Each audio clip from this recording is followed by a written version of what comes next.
everybody. Welcome to the show, banned in 27 countries for an excessively high alcohol content. It's PubChat. Is that all? Only 26. Yeah, we're trying.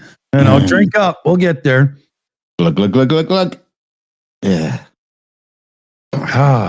Happy Sunday, everybody. Happy, joy. Yeah.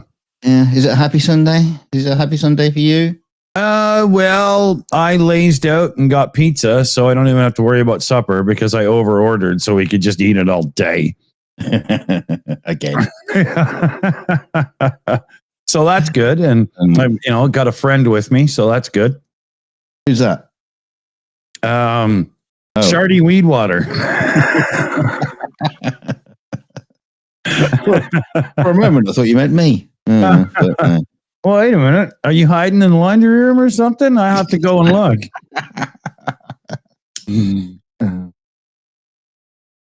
So what is everybody up to on a Sunday? Myself, not too much. We've been just chilling. We had a net show earlier. That was really cool. Those guys were awesome. We helped them raise some cash and whatnot. And then Felix and I were pissing around for a little bit. Now I'm here. I've been out working on the shed. We've been doing it all week. It's really funny because I was like at one end. Well, I say it's a shed. It's the workshop. It's the studio. And I was at one end. I was at one end of the studio, and I got like a big red plastic bin, bits and bobs, and go. Well, that's going to go into the wood store at the other end of the shed. So I take it down to the other end of the shed. Opened it up, and it's just like, oh, shit's everywhere. It's like, oh god, I need to tidy this up a bit. Pull everything out, and they go, oh no, the floor's rotten. Oh, those beams are rotten. Oh, that needs replacing. That needs rebuilding. It's like, just to put one thing on a shelf. I've ended up starting to rebuild the entire thing. So you pull all that out, take the walls down, and you go, well, actually the fence to the next door's garden. That needs replacing as well. That's yeah.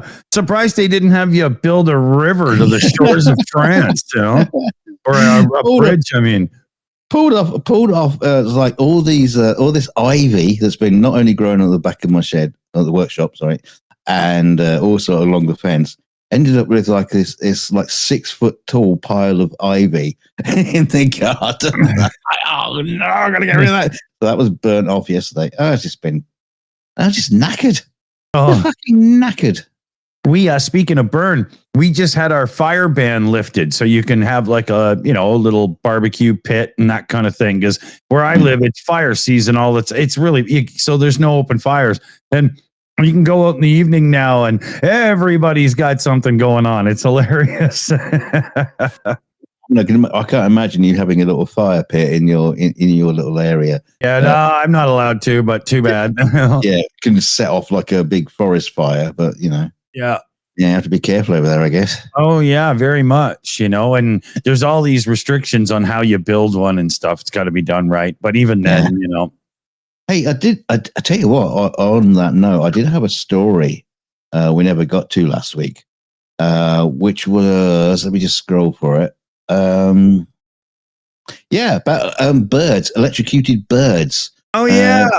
Yeah, because flaming bird carcasses are falling off power lines and causing wildfires across the United States. That's a screwed up one, yeah. Yeah, they sort of like get into like all the niggly parts of the I don't know, of the power lines, and so like reach across, grab a little bug or something, and they make contact between. Like they create a circuit. That sucks. Poor little Tweety bird takes it hard. Yeah, and then sets off a fire. So little bastard. Yeah, let him burn. There he is. Burn, motherfucker. Yeah. Burn. Look at him. Look, he just looks so innocent there. He's just like a Molotov cocktail in feathers. Yeah. Waiting to happen. Yeah, we're watching you.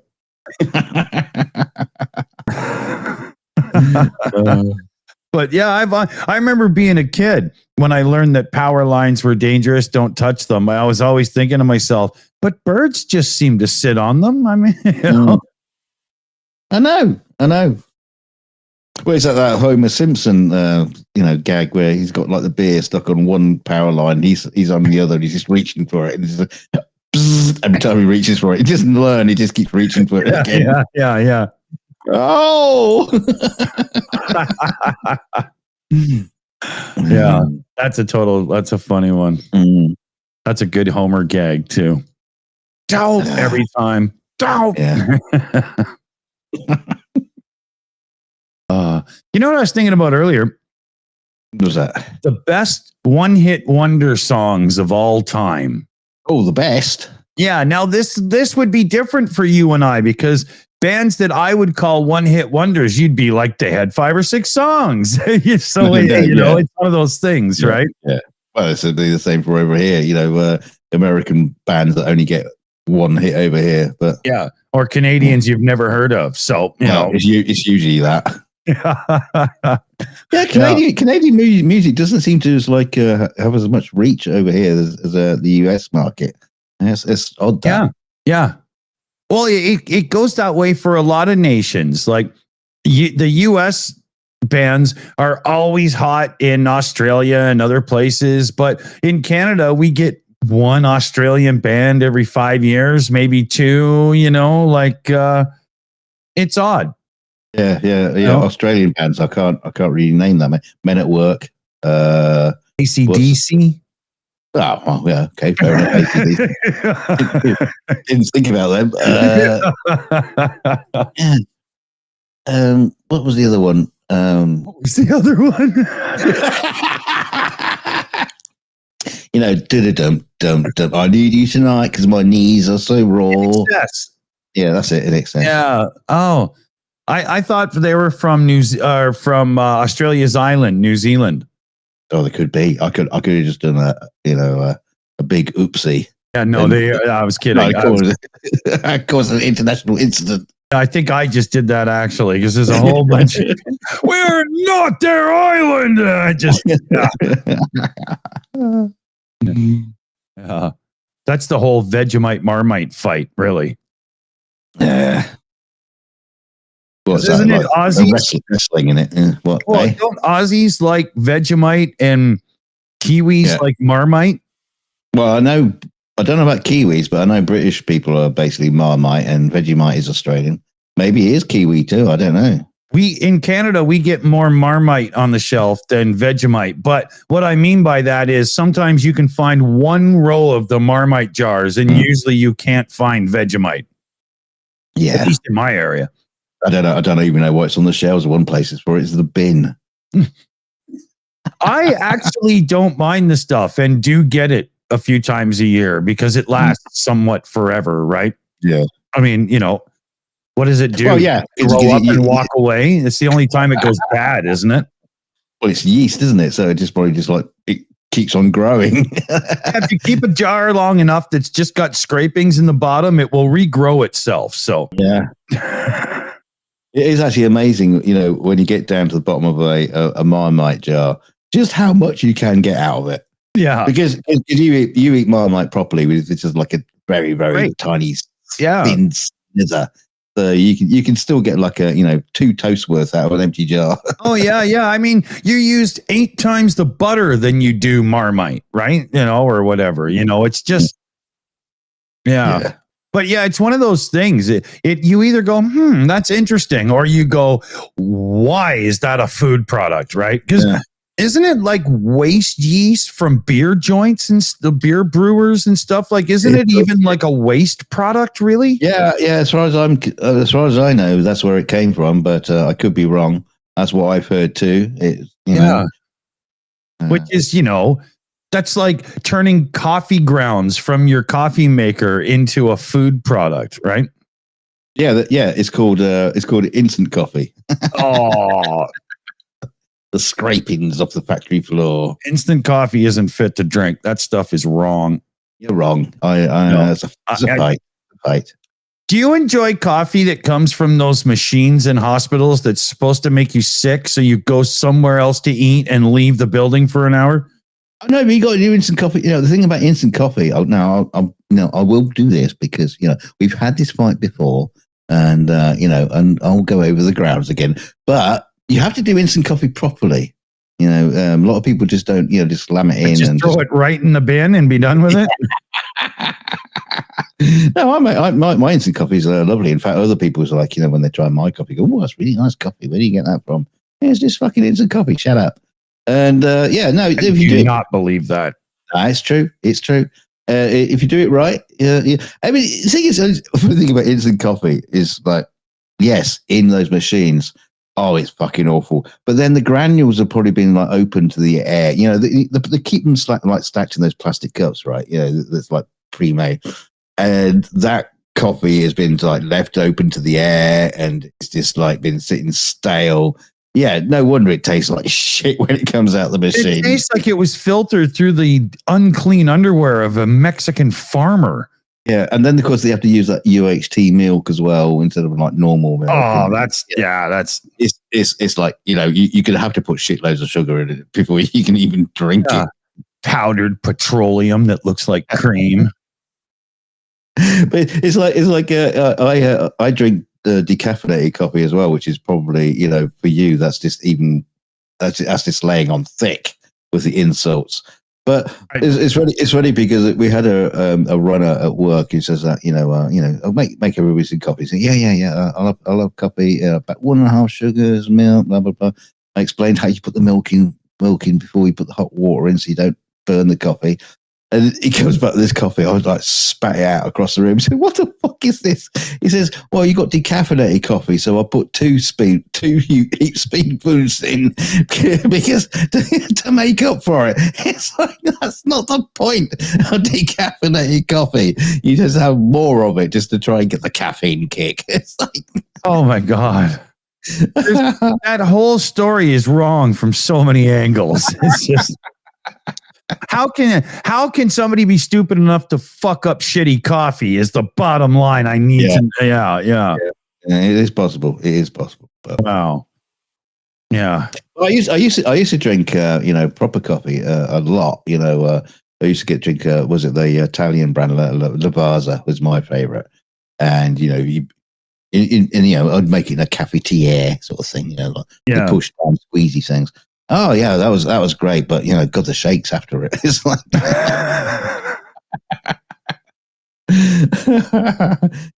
it's like I'm drinking too much coffee. Yeah, and that's that thing. Like if you brew coffee, especially like a coffee press or something like that, you can't just put less coffee in to make it not strong caffeine wise because it's just thin water garbage. Yeah. You've got to have a few different types, otherwise you're beat, right? Yeah. There's no way around it. But you grind your own coffee and everything, don't you? Mm-hmm. Yeah, in between your cheeks, your butt cheeks. I'm doing one right now. Oh, a latte. Yeah. But no, I just, I find up here anyway, where I live, Canada, British Columbia, I can get a far better deal by just buying beans, and you can get really good ones. So, right, that's what I do. And I like a coffee press. I just find that the way I like it. I've never been overly satisfied with coffee machine percolated drip coffee. That doesn't always work. I mean, it is funny because a lot of people in Britain tried to become like coffee aficionados. Way back. Don't in go the that day. far. Yeah. I remember this like a department store that had like a coffee area, and it just had like stacks of beans where they just grind them and put them in little packets. Oh my god, the smell was amazing. I bet it was fantastic. Oh, I never saw it for years. Then you just get them in these little plastic cups, little plastic things to the machine. Yeah. Yeah, we've got what we call the bulk barn around my part, and that's one of those places where you can get all kinds of. But I find their coffees usually a bit lacking because it was like you were saying earlier. For the most part, it's just open to air. So You would have to sit there and stir half the bin's bottom to the top before you could get like fresher beans, right? That's exactly what I was thinking when you talked about. I mean, if you go into a store called the Bulk Barn, does not exactly sound like the sounding of the quality.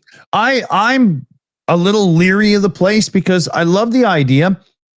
Everybody has containers that we can wash, and we don't have all this throwaway garbage, and you just go into a place and fill one container with peanut butter and so on, and you can still get the different brands and all that, but it's lacking what I would call control and safety in some ways, because you got people going in there who really they needed a shower 3 days ago. Right. And they're, if that's how you live, I don't trust you to be scratching your something I don't want near my food and then going full hands in because you couldn't find the tongs or whatever.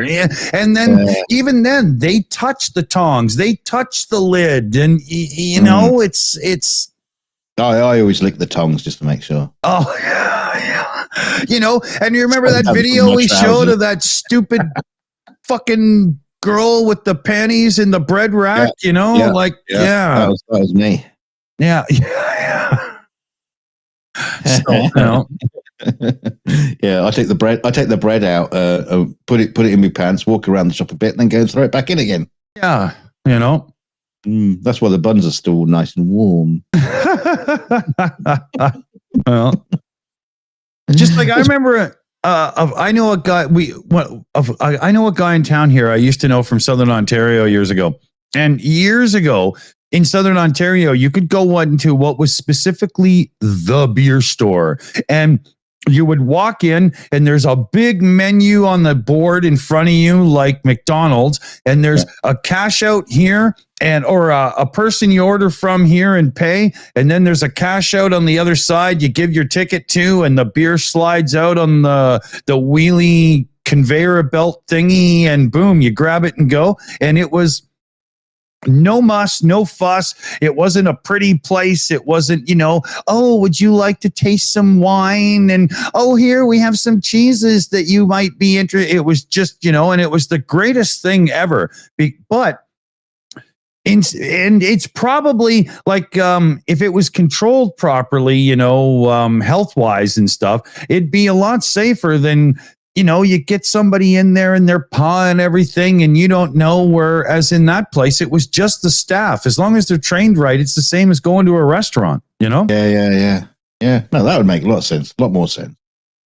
Yeah. So you could run like a bulk food place like that, where it just has like 30 tills, and you walk up and you go, this is where you go to get staples, not like buy a head of lettuce, right? You get your your Cheerios and whatnot. And you just give them 2 boxes of tubs that has the names written on it already, and they go in the back and fill it and bring them back out. And you could do it like, those like vending machines, where you get bubble gum or something, where you like put the coin in the top and you turn the handle and you get some bubble gum out. Yeah, you could do that. It would just be wrong. Tube. Yeah, you could just have all your stuff just on a big tube, and you just press the button for I want coffee beans. Now I want peanut butter. And it'll just go peanut butter through the tube. This sounds like a sci-fi place that nobody should be eating at. Where they just grab the thing from the roof and pour you a bowl of shit. Yeah. Actually, I think Peter Serafinowicz did a sketch on that of the, it was like a Tomorrow's World kind of like, this is the future of food vending, and it was just basically like a tube over the table, and you just like you dial in the number of the food you want to get, and it's just basically stew. It doesn't matter what it is. It's stew. Yeah, here's apple pie, and it just comes out as this goop. Yeah, it just comes out. Yeah. That's apple pie that's already been eaten, you bastard. But it is also funny you mentioned that, though. Okay, go on. It reminds me also of some kind of vision of like the late 50s, early 60s future. And you go in and you're doing the whole walk along, but each station has a machine and you fill up another tub or whatever. And yeah, I was going to say see it in that thing. Yeah, I can see it in that where they said it was color TV, but it's not really color yet. There's just shades, I mean, in the future, it's especially when you look back at old films and stuff like that. Everyone's going to eat food from tablets. The little pills. Oh, is a roast beef dinner in a tablet form. Yeah. or they would just be like little slabs of Jello. It'll be like a green slab and go, no, yes, it's a turkey dinner. No. I Jello was one of those things. Even as a kid, I was just like, but what is it? Animal fat.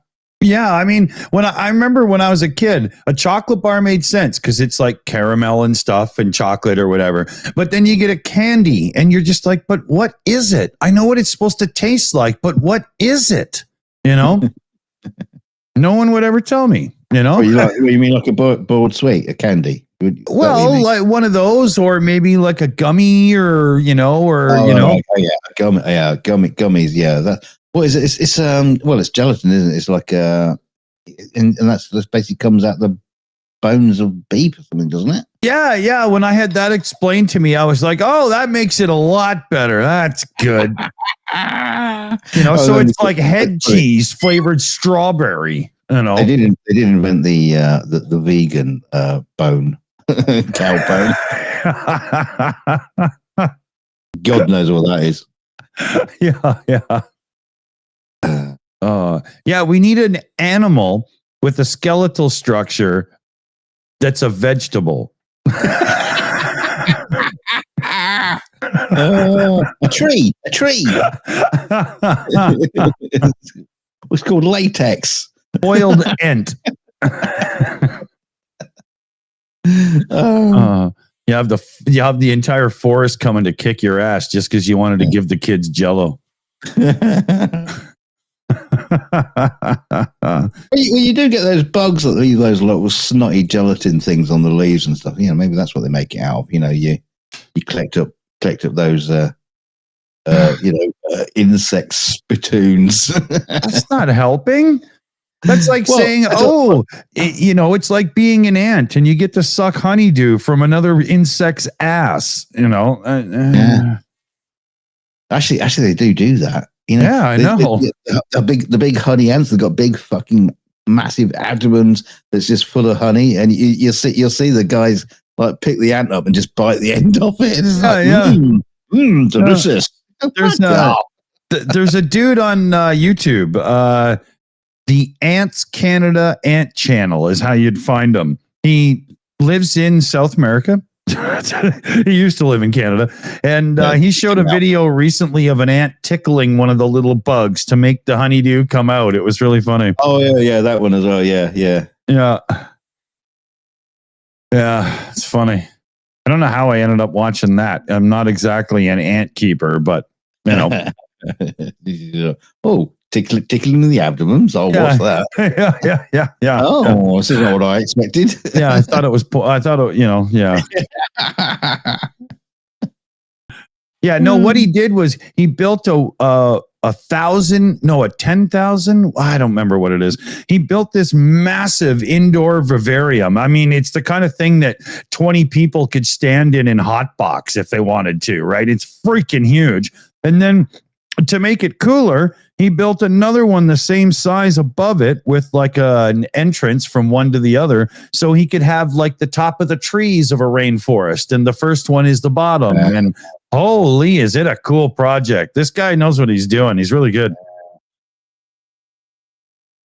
Yeah, that's the sort of thing that should be open to the public, much better than going to, I'd say a zoo, but they're not called zoos anymore. They're called what are they called? Wildlife centers. Yeah, up here it's wildlife conservation and shit like that, which means that we're holding them hostage. Yeah, They're still in cages. Fuck off. What crime have they committed? Yeah, exactly. Where's his lawyer? Damn it. There's this like one phone at the back of the cage, and the tiger just can't put his paws in to dial it up to get his lawyer in. Yeah. But you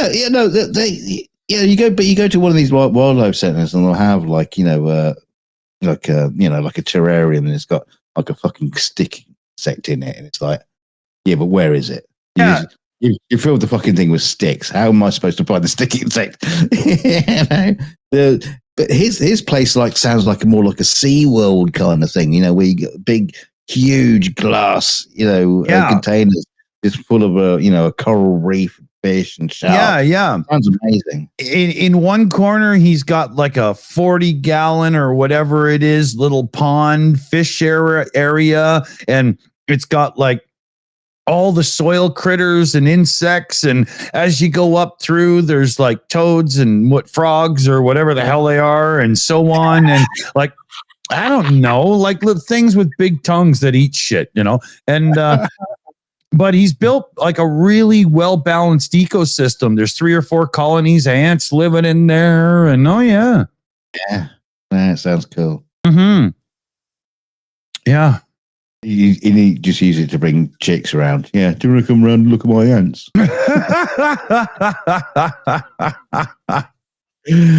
Lives alone in a basement. Yeah. Lots of frogs and ants. Yeah. No, actually, he lives like he's got 3 some million subs on his channel. He moved to South America because the climate's better for everything he does, and he looks like he lives in a palatial little paradise all of his own. Oh, yeah. He shows the inside of his place as they're building stuff and whatnot. And there's these views with like a tropical rainforest effect going on outside. And he always says things like, yeah, I caught these guys in my yard, so we'll put them in the vivarium. It's like, wow, he must love it. So have you ever been to like one of those big like glass house or a hot house type thing? Just like you go in there and it's just like an entire environment. Yeah, and it's just huge. I've always wanted just like, right, I'm sick of the British weather. I'm sick of the rain. Just like I'm just going to just glass off the entire back garden and turn it into an Amazonian rainforest. That'd be an awesome idea. Yeah. So you can just like open the door, you can have Christmas lunch. You could have a crocodile in there that eats your neighbors if they try to sneak in and enjoy it. Just oh, we don't have any neighbors. The sharks out there will them. Advantage of having a pool, I guess. Yeah, come and join us in the jacuzzi.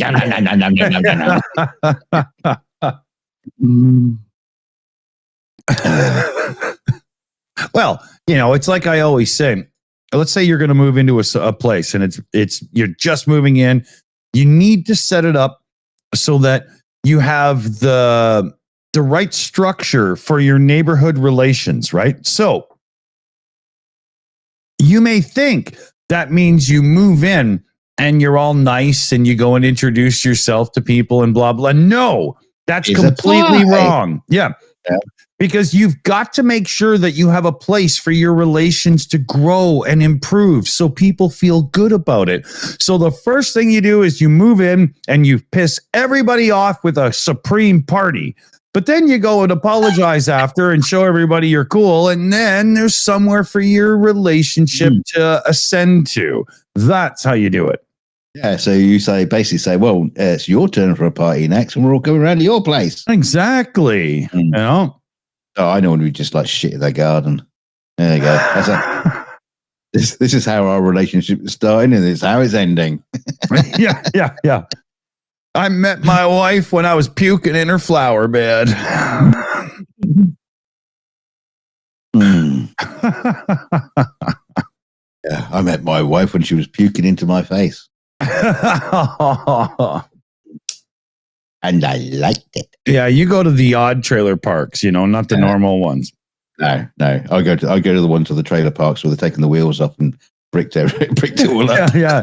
You guys don't put your keys in the bowl. You put your ball gags in the bowl. bowl. We don't have a bowl because someone nicked it. We use a bucket. Yeah. It's a trailer park that spontaneously showed up in a farmer's field, and he's mad. But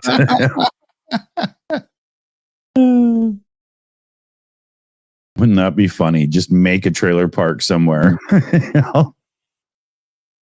Just get a whole bunch of gypsy types. Here, we'll park here. That looks great. So I was talking about this with my daughter the other day, because her boyfriend, who's from Slovakia, doesn't quite understand the just like the nature of British communities. It's like, why don't you do something in your front garden? Because this is a waste of space, because it's for everybody in Britain, it's kind of like, well, that's your bit in front of you. It's between your house and the road. Yeah. So it's a kind of a degree of separation. And you're supposed to make it look nice and pretty and all this kind of stuff. And he was just coming up with all these different ideas that we could, we could do something with the front garden to make it functional. And I said, we could put a pool in it. And he goes, yeah, that's a good idea. No, we can't do that. But one thing we talked about. Your council would hate you more than Clarkson. But the funny thing is, right? If you parked a caravan, just some caravan out in the front garden, people go, oh no, 48 hours. Yeah, they brought the neighborhood down. You'd be right. The council will be around there, so you get rid of that. Yeah. But if you put a lovely Romany gypsy caravan in there, when those lovely, beautiful painted, the ones with the arched roofs, ornate stuff, and you have plants all around it, and all these little bucket and planters and everything, and it's looking beautiful. And you got gnomes in the garden, and it looks beautiful. People go, "Oh, it's so lovely and pretty," but then you can just go fucking live in it. Yeah. It's like you can rent your house out and live in that, right? I think my wife would probably kick me out. It will become my YouTube studio. Yeah. Oh no, are you kidding? She'd make you put a cot in there too. Or failing that, I was just thinking of just getting like one of those lovely old-fashioned barges and just park it in the front garden. Oh yeah. Or you could get an abandoned airplane, rip the wings off, just park it in your front yard. Right there, you go. Wouldn't I dream of that? That would be amazing. Yeah. I've seen a few videos online where people were lucky enough that somehow there was an old 707 abandoned in their town, and they were able to get it super cheap and turn the fuselage into a cool thing in their backyard and stuff. That's great, man. That's really cool. But it's like the other thing as well. People sometimes store their boats or yachts in the front garden, and you just get just get one big enough that you can you just get a little ladder and go and live in it. Yeah, it'd be great. No one will know. Yeah, we have quite a few rules like that in Canada wise as well in most areas until you get out in the country a bit more. I was surprised watching Clarkson's farm how much they gave a rat's ass about something that's miles out of town, and but yours are more. So if someone sees it, they've got something to complain about. And it doesn't matter whether they're right or wrong. This is I've got something to complain about now. But your rules are more strict. In Canada, if you were going to put up a barn or something on your farm property, they would just be like, "Do you need it?" Yep. Okay, here you go. It took 3 months to get the permit, but you finally did.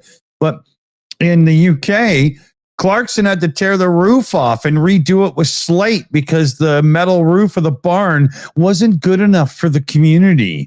It wasn't in keeping. Yeah, I'd have been bend over and I'll show you what's good enough for the community with my foot up your ass. In Canada, that never would have happened. They'd just have been the buildings to code. There you go. Good, right? Although I did have another story I never got to. And it's one of those housing, what do you call them? Homeowners associations. But those So basically, there was a guy, a house, a family, and they were basically putting out coolers out on the front lawn with water in them. Yeah. So people were thirsty. They could take a drink. Yeah. And people were like, delivering, loads of pallets of water for him to share to the community. And it was just like, for free, just take this water if you want some water. Yeah. And the Homeowners Association sent him fines because he had these basically but the ice coolers out on the front lawn. Right, but he's in a gated community where you agree to abiding by the Homeowners Association versus just being somebody that owns a home. Yeah, well, there seems to be. No, come on, to be fair, seems to be an awful lot of stories that have come out recently about homeowners associations. It's trouble. It's even worse when you look at the stratas, the groups that control condos and townhouses. Oh my God. In our area, there's one newspaper, and I guess somebody lives in a condo that works there and is sick of it because every single story that comes up, they publish, right? but it's unbelievable. Like one person put a picture up above their barbecue of something, and that was a big fight, and you can't do that, you can't, and there's no way I could live in any sort of environment where there's some group who thinks they're in charge that could tell me, no, we don't like the way your carport or your patio looks. Yeah, and you're a fat ugly bitch, so what? Fuck. We did have actually because we would be like hung out and crucified on the fucking lawn if we lived in one of those places. We had the council complain about our hedge that was growing out over the pavement, even though fucking posh people across the road, their hedges do too, and nobody says anything to them. But we were told by the council, cut your hedge. And then I was like, I started to come to the door. There's me like groaning and moaning and struggling. And Kelly's in a fucking wheelchair. It's like, we'll do it. And at some point, they must have just got so fucking fed up with it that I went outside one day and the hedge was cut. The council must have just gone in like with one of those big fucking machines and just gone and just like cut it down. Yeah. Thank you very much. Yeah. Could you cut it back some more? Yeah, that's it's been 3 years. Yeah, tricked them into doing it, right? Oh, I mean, I don't care. I want fucking rid of it anyway. But it's just like too much of a pain. Oh, I wanted to try a thing here, everybody. Let's do a test, okay? Hold on. He's going to try cock for the first time on air. Jesus. There's so much wrong with you, man. There is, yeah. Okay. A list. Yeah, here we go. Hold on. Let me try something here, okay? Yeah, bit of music. Yeah, I'm just going to put it in the background. And, let's see what everybody thinks. Oh, bit of vibe. That might be a little bit too mellow. Let me try a different one. Yeah.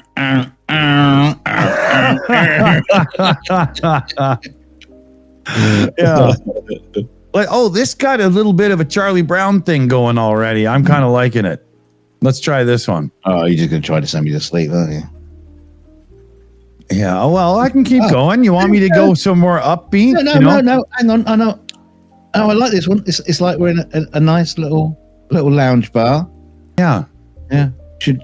We should mention out the Sergeant Buckchuck is at the front there, waiting for tips to be stuffed into the jar on the top of the piano. Yeah. And tip your saxophone player because he likes to suck a good sax. We got people like telling us we should be playing more like rock and roll and whatnot, and need more volume, like for the music. Maybe like that. Yeah, less talking, more music. Hang on a minute. Yeah. Shut the fuck up so I can hear it. We should. I tell you what we should do. We should do a dual stream, a secondary stream, so that it goes out. Just the music is just going out onto another channel, so people can like mix it into the right levels that they want. So if they want to hear more of the piano jive, they can listen to that and turn us down a little bit. Okay. I can hear the rain on this one. They've mixed in the effects. It's kind of annoying me now. Should I maybe should I see if we can get away with playing like a rock and roll playlist underneath, because it's quiet enough that it's no big deal, right? Let's see if we can get away with this. If you notice the screen goes black and you can't hear us anymore, put it in the live chat, because we broke copyright. We'll see what happens here. Let's fuck them. Yeah. I don't even have the show monetized tonight, right? We break copyright all the time. We use other people's jokes. We are other people's jokes. Okay. Let's see here. Let's see what happens with this one. I hear John Cleese is doing a new stage show tour. It's called the Shills, the funny side of it. There isn't one. You're not going to get away with this. Yeah, let's see if we do. Well, here, let's go to the next one. Bye. Thanks for coming, everybody. Yeah, actually, we're going to get in trouble for a lot of these. Yeah, let's try this one. I think these guys are desperate for views these days, so we'll get away with this one. Oh, it's one of those things that has some stupid intro because it was the 80s. Come on. There. Okay, let's see if we get away with these guys underneath. I mean, it should come across as more like 3 or 4 dudes in makeup playing covers of the Sex Pistols, because that's kind of what they were. I don't know. I'm finding it very distracting. Are you? Yeah. Well, actually, here, hold on. There, you don't have to hear it anymore, but they do out there. There you go. Yeah, how about that? That actually works pretty good, right? Yeah. Okay, let's see if we get in trouble here, people. Yeah, because I don't know if I'm supposed to be listening to that, and I'll hear bits and go, oh, what is it? Yeah, it's just too distracting. Yeah, it was getting to me too, actually. I was having an issue even following my own thoughts, because I wanted to start singing along or something, right? Exactly. Yeah. Start getting stuck into it. Yeah, before you know it, I'm just putting on lipstick and again.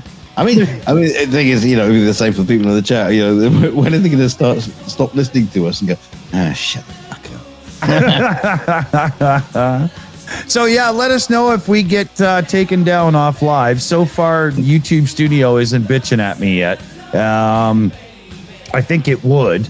I'm pretty sure, if I remember correctly, we used to piss them off a lot playing DJ stuff and playing the music all the time. So, hey, what we should do, we should play a movie in the background, right? And it could be Dick and Dunk do not react. We can even put it on the screen and just size it down a bit, put the hexagons a little bit bigger. No, but not to us. So we can't see it. No, exactly. Yeah, we don't pay a goddamn cent of it, right? Yeah.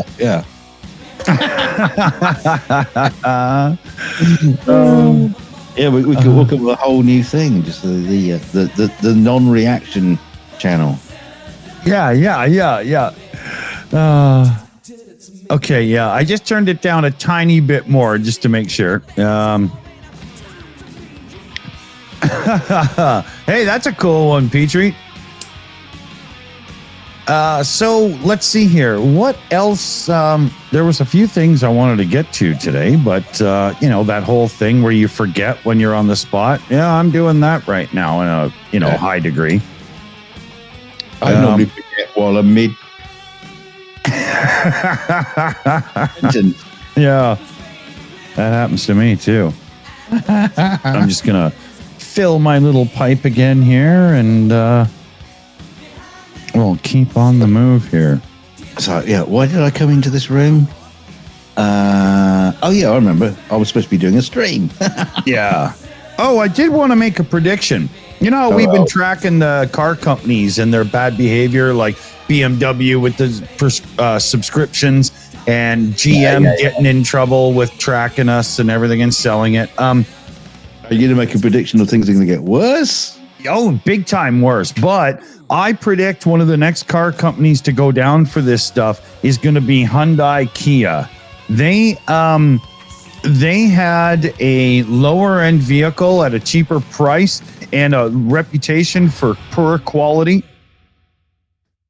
up until maybe 2014 or so, when they actually start making slightly better cars. And then by the time you get to like 2021, 2020 and stuff, they're pretty much seen as equals these days. And I have to wonder if actually, that's not a good thing. That means everybody else is lowered their standards. Well, that could be part of it too. But I can't help but wonder if some of their ability to spend and hire better designers, and because they hired some really good people over a bunch of years and strengthened the company. Did some of that cash flow come from doing stuff like, tracking and selling and whatnot? Because when you're a lower end maker with cheaper cars, the way Chrysler kind of died for a while and whatnot, it doesn't give you flush cash to go and spend to get back somewhere. That's difficult. And I've always wondered. Well, I'd question that, because I don't think cars like Hyundai and Kia had the kind of technology that could be selling information they're gathering, because it's just like fuck all there. You're lucky if he's got a distributor cap. Never mind the bloody microphone listening to you. They probably invented AirTags and sold it to them just because, No, but you know what I mean. I wouldn't doubt it. They're the guys. Remember too, they're the guys that had electric cars catching on fire, park them on the road, and they're the ones that designed such a poor security system that some idiot with an antenna at your front door wired to the other guy at your car in your driveway can steal your car. Yeah, right. I still don't fully trust the company now. I'm not saying you shouldn't drive their cars, because if you're on the lower end of the financial spectrum, their cars are appealing. They're appealing. And their newer vehicles, like I was saying, from about 2014 or so, are actually quite well made. So they're appealing used cars. There's nothing against that. But I would refer myself to my statement I said earlier. I don't think it's the fact that they're great cars. I think everybody else's standards have dropped. Because I would look at a Kia and I would say, yeah, probably just as good as a Peugeot. Because just shit. Just like everything is just like like formed in zinc. Mold, whatever. It's just all crap metal, and Well, the real Vladimir Putin in the chat there says they look great. In the last 6 years, Kia Hyundai, they scored one of the high-end designers that all car companies try to get. And that's why their newer cars are fantastic looking. I agree. They're really good. I mean, you can barely tell a Lamborghini Urus from a Hyundai SUV mid-crossover thing. They got the same look. Well, a lot of them do, but Well, not being funny, but getting a design and a look of a car is probably the easiest bit. It's got the chassis and the engine that's underneath it is the important bit. More so, at least it should be. But again, they've gone on a thing over the last while, and they got a couple of designers in. I think they still have an issue with the quality because of the thefts and whatnot, right? But right. I do believe they brought the company up. I just wonder, where did the funding for R&D and corporate spending and employees come from? Because you don't hire these in-demand people for $1 million a year, right? They're getting a lot more than that. The interesting thing about, people being able to steal the car also means that they're able to sell them on. So people want them. Yeah, that's true. That's true. You can't steal like a piece of dog shit and then try to sell it to someone. Because here's another thing. The average stolen car in North America is broken down for parts. So the fact that Kias and Hyundais get stolen a lot does lead you to think they break down and need parts. Or they're probably selling to dealership. All these parts fit. Yeah, they all come from the same factory. Probably going into a BMW. yeah.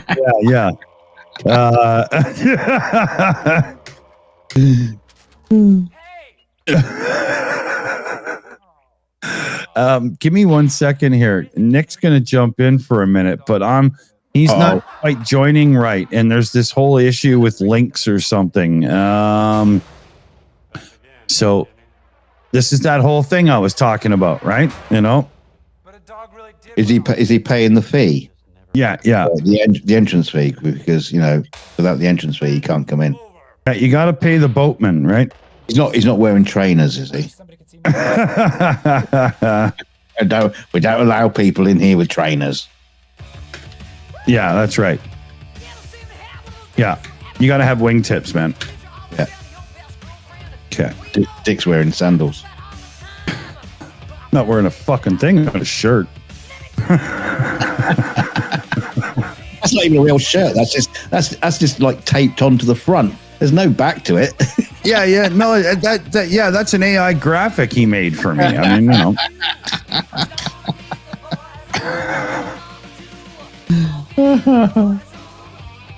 Let's see if I'm not sure, but the system seems to really not like something about Nick joining. No, the system doesn't like Nick. No, but this is that whole thing I was talking to you about. There's something about this room that screws up other people, but that other room, when I'm talking about rooms, I'm talking about this voice chat app we use for the show, VDO. The room we used today for Annette's show earlier was just as easy as easy. It was nothing, right? Yeah. So he just tried again. We'll try it another time here and see what happens. I don't know. At this point, I don't even know what it's doing, Oh, I know a way around this. Okay, hold on. I bet it's going to fail on him again. Yeah, hold on. Oh, well, you're doing that. I'm going to pour a drink. Okay, yeah, you pour a drink, and I'm just going to click a couple of buttons and give Nick one more thing here. So here we go. I'm narrating what I'm doing. He always does this. Yeah. Okay. There. Try that one, dude. It's terrible watching porn with him. Yeah. Yeah. Okay, here. Hopefully he gets my message in a second here. You know everything you're doing, Dick. Yeah. Okay. I think we got this now. There's something about this. I don't know. Maybe there was a glitch in the copy paste of the saved link I have. We'll see, because I just did it from the... I'm not going to... Okay. Anyway, we'll see.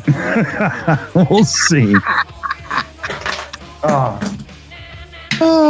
we'll try.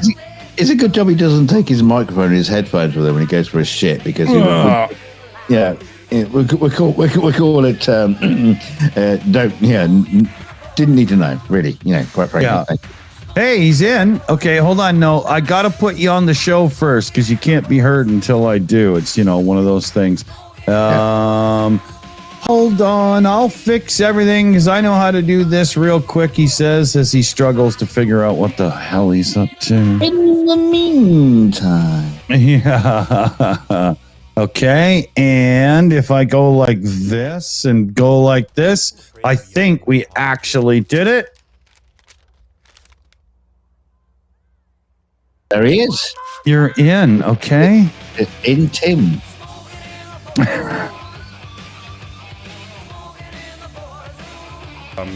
Beauty just hit me up and said, "Did you want to join?" And I said, "Not really."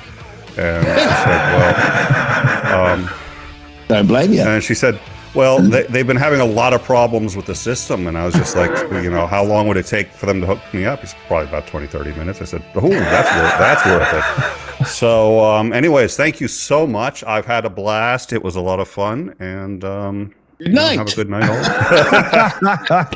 How you guys doing? Good, man. What's happening? Same old. Another week. You can't just leave without a song. You got every act who comes on the show has to leave with a song. Yeah. Okay, so what are you going to sing? Sing for me, Nicholas. You've got to sing. No, Dunk's going to sing. He said he's going to sing a song. No, you have to sing. Oh God, dear Lord! All right, all right. So obviously, first of all, I would like to explain to your audience. It's clear between Laurel and fucking Artie here. It's clear to me that you guys do not like your audience, but hate them. Okay, I'll try. There's only one song I even know, so it's not even a song. It's a fucking epic poem. But okay, the sons of the prophet were brave men and bold and quite unaccustomed to fear. But bravest of all, or so I am told, was Abdul Abul Amir. Okay, and your numbers, I have never seen a channel get into negative subscribers like that. That's a wow. Oh, okay. Why don't you open your shows like that? Because I want subs.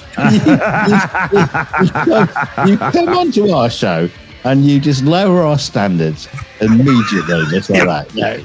Yeah, it's that's the only reason I come on is because I am well aware that every time I do, there are people like, we're wow, just this show has no standards. We're just a hand up you, aren't they? I'm going to test out my new material. Here I go. Yeah, exactly.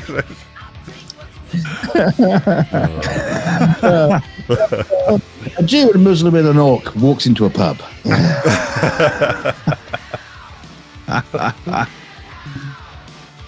Oh dear Lord! So I don't even know what you guys were talking about. I was trying to fixing my own technical issues. Yeah, that's all right. No idea. Oh, well, good, but that's perfect. I have the attention span of a squirrel, so to me it was already yesterday. I've no clue. Yeah, I think the last half hour of the show was just like Dick talking about how he's trying to get you in the show, and now you're here.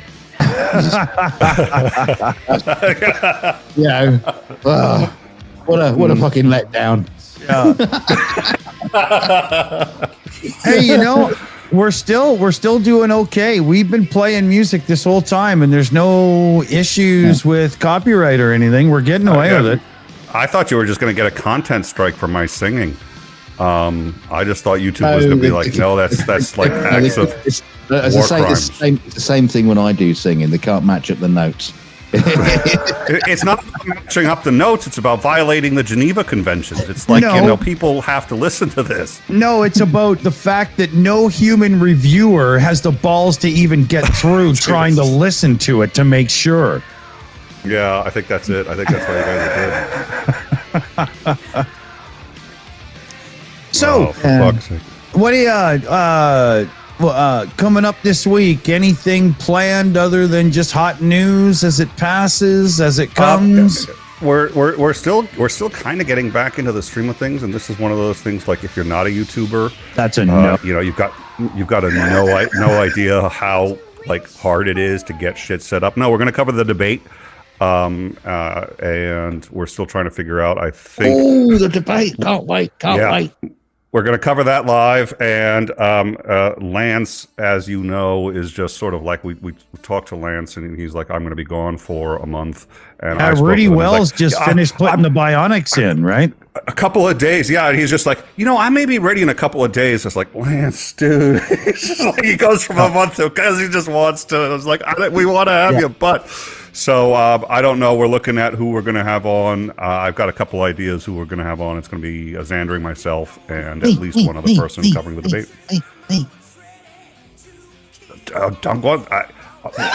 Are you? Are you like licensed? Nick, you amateur. This is when you pretend your earphones aren't working.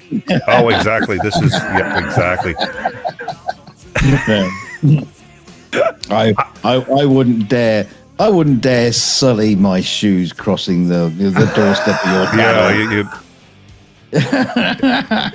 Not the first time I've heard that. Unfortunately, not the first time I've heard that in issues unrelated to the show as well. But I was going to say, what we might do a coverage of the debate so that way your channel and our channel could be the yin and the yang. You could go and watch people that understand what's being said, or you could watch chuckle fucks just having a blast doing it. We could literally, that should be the thumbnail.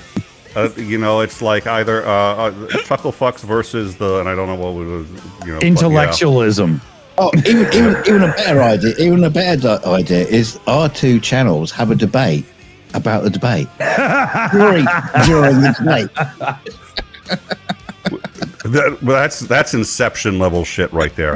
That's like Yeah. And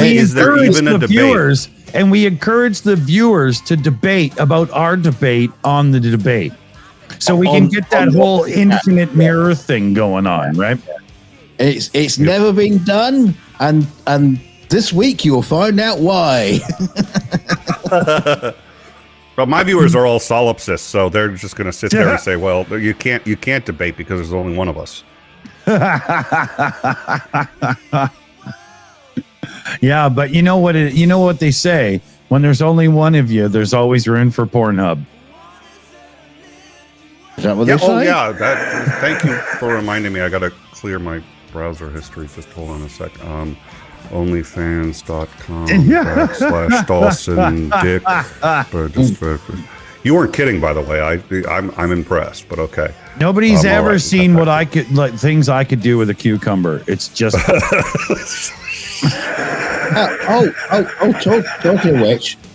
Talking of which, Dick. At some point, we got to announce our new product that we're bringing to the. Do I want to hear this? Maybe this is the part of the show where I gracefully exit. I already did my singing. Heck, who gave you my part of the script? Because that's what I was going to say. All right, I'll keep stum. We'll save that one for later. Oh no! What were you going to do? You might as well do it. We didn't even monetize the show. This is the only safe space for this. Do you remember the other night we were talking about after the stream, and we were talking with the gang. We came with a new product. Instead of Manscaped, for trimming your areas, we came up with a new product. Okay, yeah. You can let it out of the bag. Oh, is it in the bag? It's in a box. We have to unbox it. We have to unwrap it and reveal it to the world, to the nations of the world. We are going to be working on the new Shills product line, of cleanliness. Everybody loves cleanliness, especially the ladies. And so we have developed, after years and years of research and having the best scientific team working on this, engineers, scientists. Oh, spared no expense. Spared no expense. Well, spared nothing. Spent no expense. And we've come up with a new product. It's going to be the Shills clip brush. Well, just scrubbing that little area just to its spotless, down to its little man in the boat. It's going to be so clean. Polish them up for the big date. That's not a product I'd use. I shower regularly once a month, whether I need it or not. I'll tell you what, Nick. If we made a sponsorship deal and we were offering you like $2,000 to do a sponsorship of clip brush on your channel, I bet you'll take. I bet you'll do it. I bet you'll take it. It's already done. Signed. Yeah. You have to demo I am a it. whore. Absolutely. No problem. We're there. Yeah. Well, you kind of like taking the thunder out of that announcement, but yeah. This is my job. I consider this to be my job on the show, is to really just drag shit down. Take the thunder out of it. Yeah. Okay. The kind of guy that shows up at a wife swapping party on his own in a sport jacket, right? Yeah, well, and then does them all. Yeah.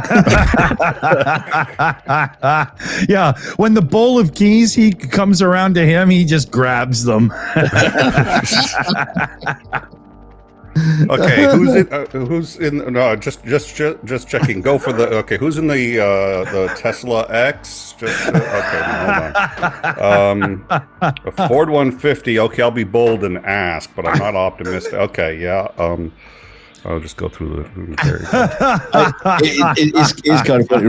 It reminds me of this like meme I saw the other day. It just made me laugh so much, and it was basically a pub or a bar. It was an American bar, and they had like this big sign outside. It's like a husband sitting service. You know, a husband daycare center. If you just want to go shopping or anything like that, just leave your husband here. All you got to do is pay for the beer, and we'll look after him all day. Yeah, that was a good one. I love it. And speaking of, you said his name. He's in the live chat. Good to see you, Lance. Yeah. He's yeah.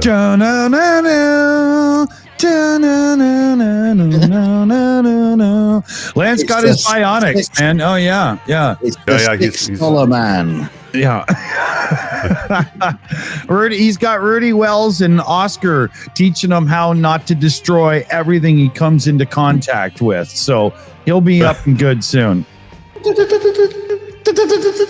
Wait, did you say $6 million? Are you guys paying him? Because we're not. I said $6. No. Okay. He's actually the 60 quid bloke, right? That's. Yeah, somebody stripped an old 3D printer and rebuilt them. Yeah, it can only work on 2 axes.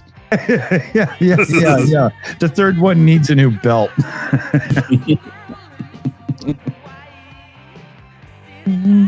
But it's a stepper motor, so he kind of looks like he's always dancing the robot, right?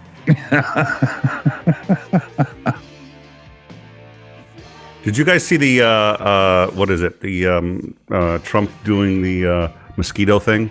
Because that was fucking awesome. Oh, please tell.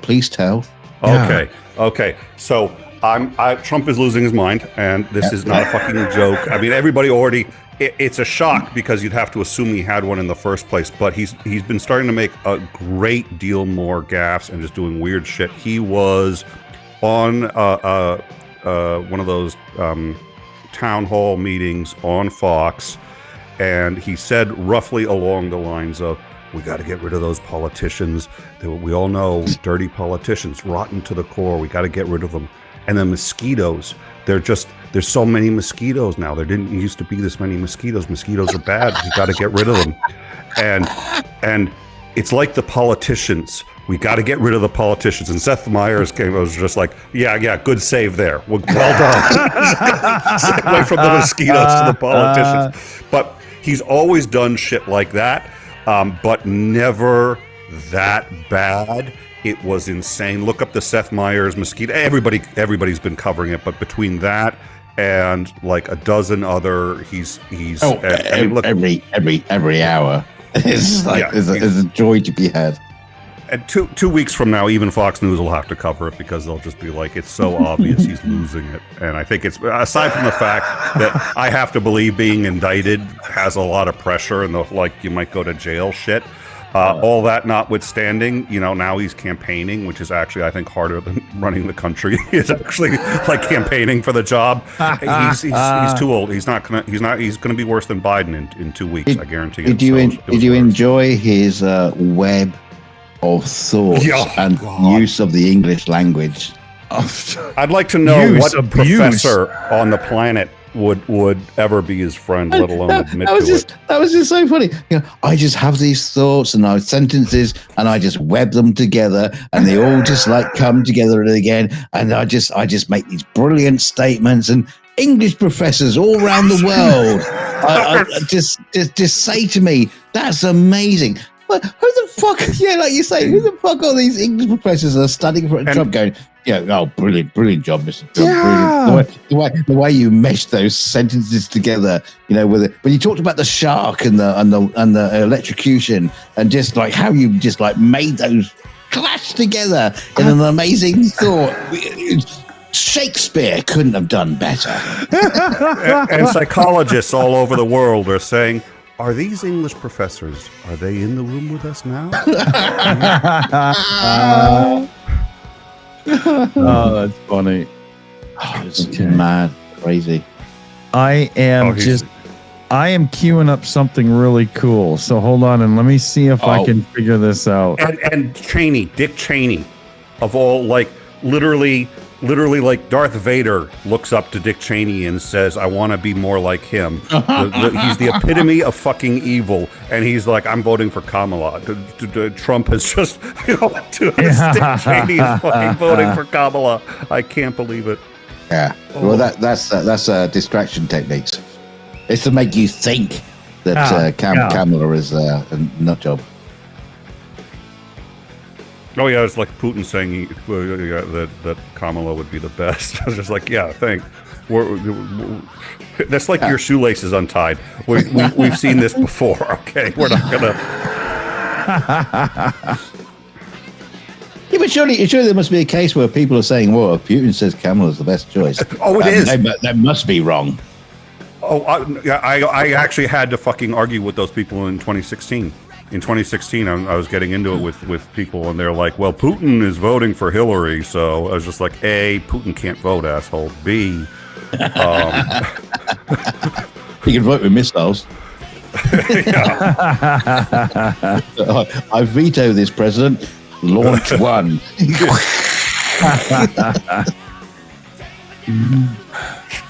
Okay. Oh, I've almost got this. Here, hold on a second. You're not laying in more music on top of the music that's on the background. No. We have a new guest coming in, because if we do, I'm going to go take a nap. I'll be back like in half an hour. Yeah. No. I'm just changing a couple of the sound effect buttons that I have here. So, yeah. Yeah, let me just let me see if I can figure this out, right? Did it come through? No. Oh, there. Yeah, I've got the bionic thing, right? Oh. Okay, hold on. I got to mute that. That's Guns N' Roses. Close, though. Yeah. I can see why you could get them confused, Dick. Yeah. Oh, they're coming through the same audio channel, so it's this weird, yeah. I'm sure that's the problem. Oh, it is. You just, yep. Oh, it is. Let me queue up a couple of the other ones. Somebody in Wizard of Ooze in Discord sent me a few of them, so I just want to set them up because they're really funny. You know you should never go in there. Hey, yeah. You're probably not wrong. Den of inequity.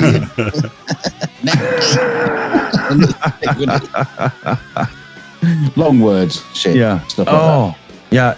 It's really hurting my brain to try to figure this out too. So there's that as well. I've almost got it though. I didn't mean to take over and narrate what I'm doing as I go. So you always do. Yeah, I know. Oh, well, no, I'm sorry, but when I'm here, like my brain just goes to every time you say things like I almost got it. I go, she said, or in bed, or what, and I'm just like, I don't know what. My brain has reverted literally back to like the 12-year-old, like, oh, if you just make these lines all about sex, it becomes fucking hilarious. I think I got it here. So you see, bingo. There you go. Now just that. Yeah, that's what she said. Yeah. So here, let me show you. When Commander McMillan joins the show now, from now on, this is what we'll get.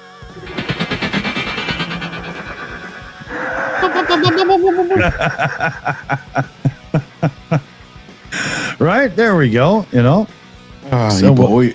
spent ages just doing that. Not really. It took me a good minute and a half or so to figure out how to make it easy, and then my idea didn't really make it easy. So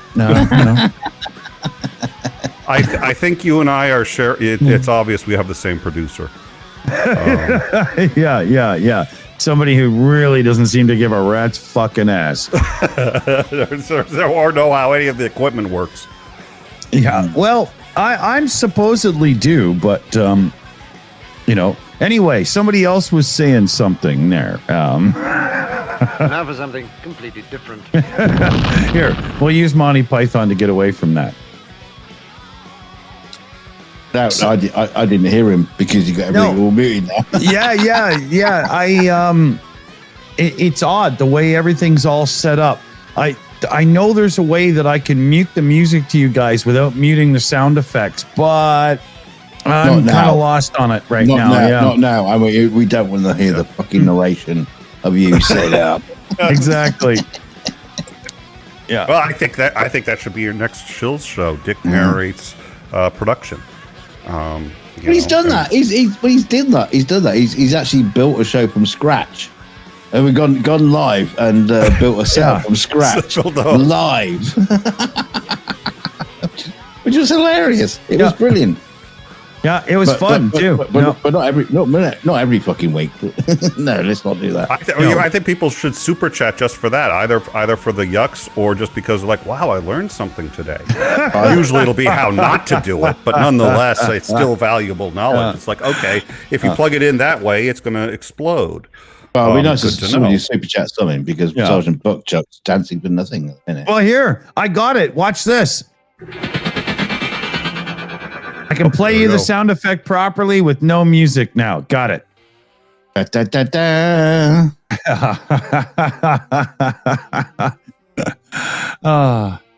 Isn't that nice? I deserve a candy. All right for Hollywood. Da, da, da, da, da, da, Hollywood. Oh, no. When we start playing with buttons, you're all in for the, shit show now. Lord. I got my other buttons. Oh, is Dave here? Is Dave here? I love Dave. Can you bring out Dave? No, Dave's not here. No, I've got my other buttons. I can always press these buttons instead. Oh, no. Oh, for fuck's sake. I'm starting to think that masochism diagnosis from my psychiatrist may have actually had like some teeth to that. He may have had something. I slipped him at 50. Mine keeps telling me to stop focusing on the cigar. That's all, Think of the penis. Stop calling it a cigar. It's not been rolled by virgins. Your penis has several times. Yeah. Are you being Freudian? No, Mom, I'm jerking off. Leave me alone. And why is this old man staring at me while I'm sleeping on my couch? Well, I mean, listen, as long as he's willing to pay a 20, does it really matter?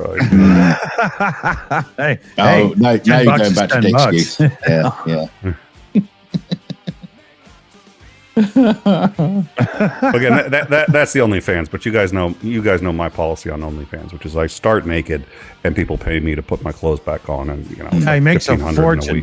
It works great. It's like my wife said go on a diet. I was like, are you kidding? If I actually started to look good, I'd you know how much money I'd lose. and how is your OnlyFans?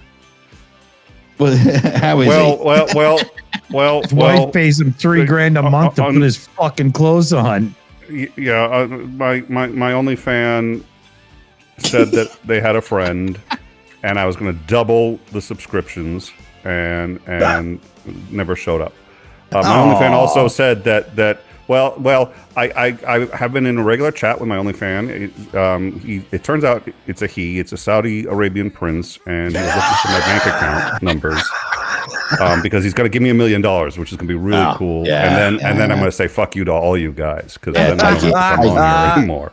Take it, go for it. Yeah, that's brilliant. Yeah, that's what I'm going to do. So, $1 million bucks. That's like Chrysler Cordoba kind of. Well, I just got to give him my bank account number. So I'm looking forward to that. And then there seems to be an awful lot of African princes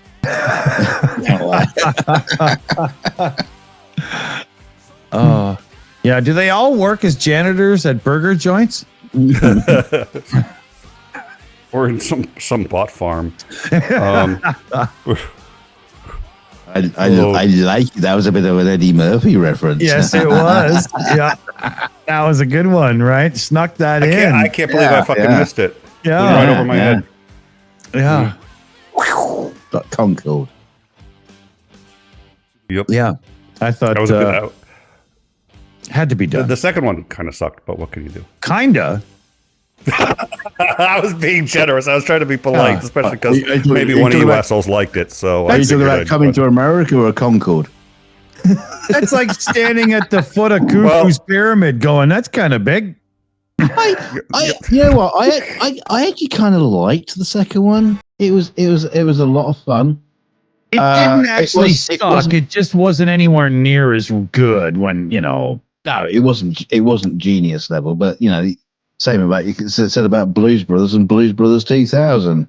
It was really nice to see Eddie Murphy throw his friend Arsenio some charity and give him an acting role because it's been at least 25 years, right? Well, It's like- Wesley Snipes too. What? Oh yes, Nice. yes. Of course, he was in it. Yeah, forgot about that. Oh, really? Didn't do half bad. Yeah, he was the Did he Was it- voice the little dog? No, he was the other print. he was the other prince. Oh, yeah, right. Oh, yeah. I did see it. It's just, you know. Yeah, it's okay. We understand. You don't have to explain. You're among friends here. Everybody in the live chat understands. I understand. We all understand. Here, I'll It's say You don't have to something. prove anything. Let me say Anyone. something that will be one of those moments where some people in the chat will get it and some people will think I'm insane. But Wesley Snipes' now.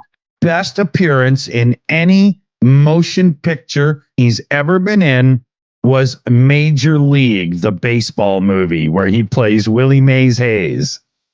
That was his best role as far as I'm concerned. Agreed. And that he wouldn't come back for the sequel because he felt he was like too big. Yeah. Yeah. Oh, it's like that movie made him as well it should because he was really fucking good in it. Yeah, And but then after when he that- bulked up and became Action Man, he left all that behind, and he shouldn't have. He was so freaking funny in that, man. And he wasn't bad. The thing is, he can act. He's not Yes. he's not like awesome. He's not like the best actor in the world, but he can act and he can act well. He was Tu Wong Fu. Thanks for everything, Julie Newmar. Yeah, did yeah. well in that. Did well, and he was great in Major League. He was really good in that. Yeah, when he gets out of the VW Bug with the Rolls Royce front end grill on it, and he's all Mr. Cool, and then they're like, "Well, the parking lot's over there," you know, the old guy. The way he sheepishly gets back in his car and stuff is seriously good, man. It's not, you know. Or when he wakes up in the parking lot, he like Yeah. wakes. He's like everyone else is turning, and he just wakes up and he looks. I'm cut already. You cut already? And then it was the way he did. I mean, he's got chops. He's you know. Yeah. That was classic. Yeah, And like get him a oh yeah. Get that man you a may run like uniform. Hayes, but you bat like shit. Oh man, that's one of those movies. I still watch it once a year. It's just so good, you know. Yeah, well, there are a And, couple movies you Charlie have to watch Sheen? once a year. Charlie Sheen looks over at what's his name, Beringer there, after the dude's wife walks out of their apartment in the morning, and he's like, Yeah. "I didn't know." You know, and he's like got his head in his hands. He's just like, oh my god. It's like we're all screwed. Oh, it's just one of the great, and it's one of those movies. It's a baseball movie, but you don't have to be a sports fan to enjoy that movie. It is just that good. And what was there was a recent kind of a ripoff. Oh no, it's not Ted Lasso, the idea that, you know, they hire the American football coach to do English soccer to deliberately tank the team. Oh But yeah, that- yeah. Yeah, but so that got me thinking about it. But yeah, and then the second one, it was like, I hate it when the second film ruins the first one for me. When the second one, and the guy who played Willie Mays Hayes, the guy who played Wesley Snipes' character in the second one, also actually really good actor. He's been in a couple things. He was in House. He's like one of the only ones that was in every season of House. He's usually a good actor, sucked in that, and it was just, you gotta sit there and say he joins the movie, and the movie sucked so bad that like good actors actually just sucked by being in the movie. Wow, yeah. And Charlie Sheen sucked in that movie too. It was it was a nightmare. Yeah. It's too bad because the first one's and you gotta so watch. good. You got to watch, of course, every year. You also have to watch Die Hard because it's a Christmas movie. So if on Christmas, if you're not watching that movie. If you're in the live chat and you say that Die Hard isn't a Christmas movie, fight me. It's a Christmas movie. There's nothing else doing. Absolutely. Put him up.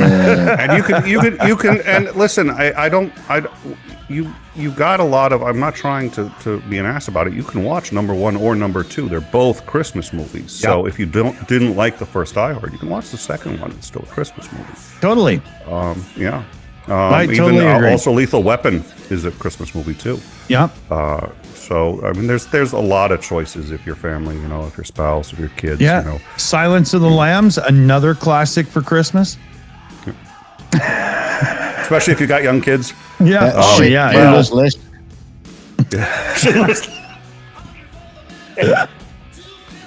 Yeah. Okay, you know what? That may be a bridge too far even for me. Yeah. A bridge too far? That's another great Christmas one. Oh, no. Okay. Home Alone. Home Alone. We're reaching the point where Dunk will successfully have done something no human being has ever done, which is to actually get me to keep my mouth shut for more than 30 seconds. No, not a chance. Probably not, but it's getting there. Gremlins, good one, Rick. Yeah. Gremlins, good Christmas movie. Lance just said he doesn't see them as a Christmas. You and I had that discussion, Lance. You and I had that discussion on the phone, and I think I sold it to you, but maybe I'm wrong. You know what? He's on pain meds, so we're gonna. That's true. We're gonna let him slide. For once he's higher than I am, so it's okay. I tell you what, you're talking about Christmas movies is coming up soon. September the 19th is Close Encounters Night. It is? Yeah. Isn't it a public holiday for you? No, years. I'll explain. Years and years ago, my kids were sitting in the room, and they were advertising as Close Encounters coming up on the TV on September the 19th. And I said, yeah, that's because it's September 19th. That's Close Encounters Night. Don't you know about that? And they go, yeah, it's a big holiday. Close Encounters of the Third Kind. It's always played September the 19th every year. No, September the 19th. So the kids are getting all excited about this. September, we share presents and all that kind of stuff. And so I made a cake, right, for September the 19th. I made this ice cream cake, massive ice cream mountain that's covered in chocolate with little cake, fairy cake flying saucers like hanging around it. So Close Encounters Night comes along on September the 19th, and and we had this amazing ice cream cake with the little fairy cakes and everything. And every year the kids, even to this day, I mean, this was like fucking years ago, like 15 years ago, I did this. And every year the kids come in, isn't it Close Encounters Night coming up soon? That's put it in the diary, everybody. It's going to be a public holiday. Close Encounters Night, September the 19th.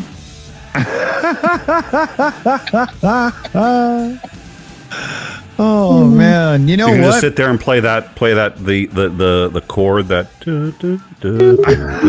just play that on repeat for like, you know, the endurance challenge. See how long people can go without turning it into the what was that? That's the Christmas slasher movie Holy Night, whatever that's gonna be. What it's gonna turn into. You play that long enough, but okay.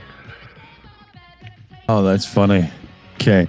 I'm just doing a little EQ to the background music to bring out the mid-range a little bit so that we can talk over it a little bit easier and better. And I brought it up a tiny bit in volume. So everybody in the live chat, let me know if it's still okay and everything's, still smooth. I just realized I actually know better. I should have done this already, but I should just like get a thing of helium next time I show up and just like take I can do that with a button. or you could use your brain and actually just realize that it's running through a mixture already. He wasn't talking about breathing it in. He was just hoping he could float away. There's one way to exit the stream, just like you see his ankles dangling out. Making a break for the door. Nick does up.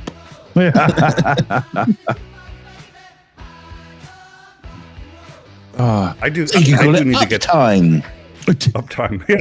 Oh, there's one we haven't heard. Yeah. So it was, I like hard time for Titan because again, if different reasons. He likes hammer time because he's just like he brings down the hammer and I'm like, no, it's hard time because that's what it. You know, everyone's like, wow, he's so mean. I was like, yeah, he gives you a hard time. He's our head mod. That's his job. He's supposed to, you know. So hard time is his show. Hammer time, maybe. I don't know. Yeah. He's paid nothing to be an asshole, so respect it. Yeah, well, exactly. There's nothing I can really do about it. It's like you can't fire someone who doesn't work for you. You should do a review show of some of your older shows, and you can call it Back in Time. Don't ask Lance. Hopefully, Lance is already gone because if he tells you what he thinks we should rename our show, I really don't want to. We're gonna get back in time.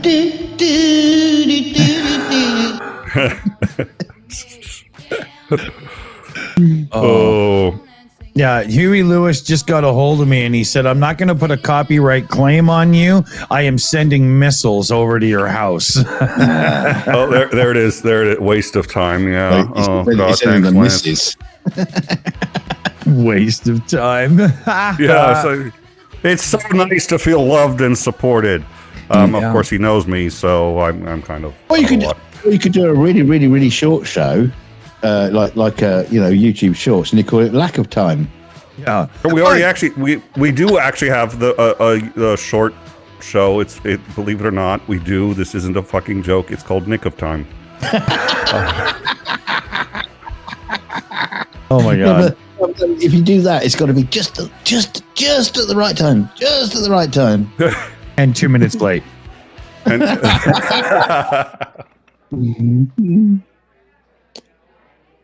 you know, you can't do a show about time without screwing it up, can't you? Isn't that kind of like a built-in joke? I can't do any kind of show without screwing it up. I was just focusing. I was, well, no, you were being polite, which I appreciate, but we'll just be honest. Forgetful, but sure, take it how you will. If he was being polite, that was a mistake, a genuine error. Yeah, I must have hit the wrong button. I mean, the thing is, if you've got a show called In Time, I mean, you really do have so many options to play with the title of the show. We don't. We don't. It's just the Shills. Yeah, that's it. That's what you get. My youngest, Rectalbation Nation. Really, she screwed me over on this one because she's like 12 years old and she loves the fact that I'm on YouTube. She's like, Daddy, we got to do a show together and we'll play video games. And I was just, oh, that sounds great. I don't want to tell her that, we just make another channel. Well, and so what I told her was we'd have to make another channel and do that, and we'd have to name it with a time thing, and it just wouldn't work. And she goes, "Oh, Game that's time. fine." No, playtime. I was like, Okay, "Fuck." yeah. I was like, smart children are the Yeah. bane of every parent. Totally. You're like, I kind of wish you weren't so smart, because then like They make you look back. Yeah. They make you look back with regret on the time you didn't go to the store for condoms. And on his other show called Sexy Time. Sexy time. Members only time.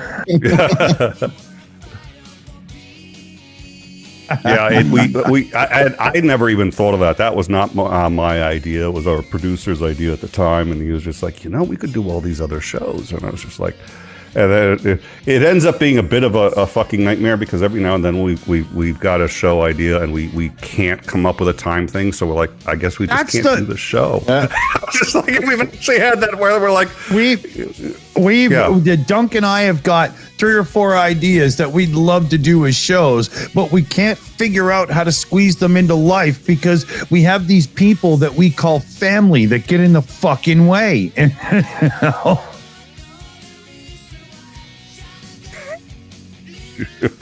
I'm not too sure how to answer that because they might be listening. No, but it's true. Nothing against them or anything. I'm being a clown, right? But there's only so much time to do things because I've got responsibilities and so on. You've got family life as well as, working life and stuff and whatnot, and Simon Whistler can do it. You bring him up again and I will delete this channel. Andrew made a great point that absolutely everything costs time. And I'm just like, well, I'm not, okay, fine. No, think about it. It's like, you do need to rest and relax, and you need to chillax every now and then. But if you decide you're going to do that, you're spending time that you could have spent on something else. So it's sort of like, all of life is managing this one resource called time, and there's things you want to do, things you have to do, and then the rest is. And so it's like, family is like the single most important thing, but it can't be the only thing. So it's sort of like balancing this shit is. Well, you should have a show. Hold on, Don. You should have a show called Plank Time, and you should do a 2-hour interview and shorten it to like a third of a second.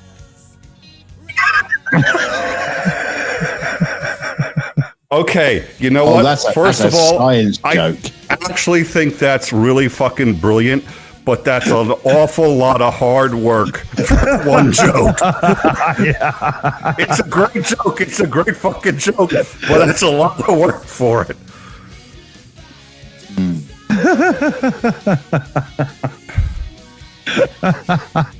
Oh, I had to do that. I've had that in my head since we were talking about this, right? Our shortest episode is 4 minutes long, and it was. That's including the title. Yeah, that includes the title and the credits. And that was back when we were using the 2-minute title. So it was the 2-minute title and a minute and a half credits or whatever. And the show, I remember it vividly because it was just sort of like, we got the news. It was breaking. It was Trump's COVID results, and I looked at just a transcript, and we were going to just have him, talking about his COVID results. And then I was like, nope, I'm just going to read it, and then we're done. And so I read the results. We do the whole show. The intro comes up. I come in. I say, hi, my name is Nick Suda. This is In Time. Trump got his COVID results back today. He said as follows.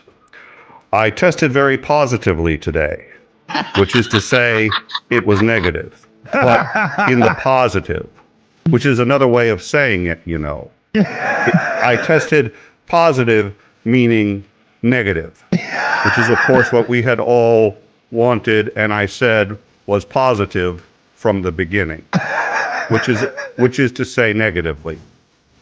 Thank you. And then I just look around. Oh, yeah, Dave is here.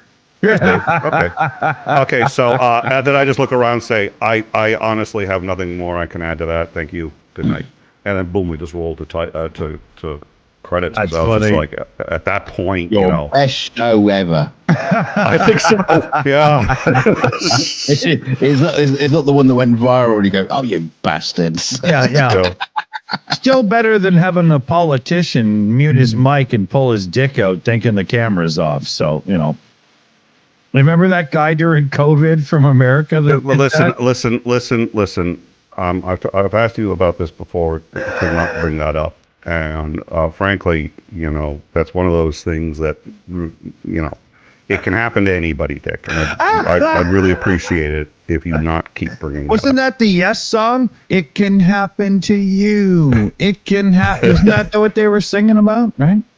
You No can't, Dick, you can't measure a person by just like their worst day. I mean, it was just, I didn't realize that. Wasn't he the same guy that was concerned that the island was going to flip over because too many people were going to be on one side of it? That was another American politician. It really was.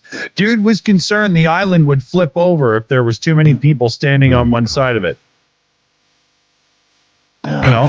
Even a kindergarten student would think you're stupid for saying that. Come on, be fair. That's the sort of kindergarten kid sort of mentality. They would think that kind of thing. That's what kids do.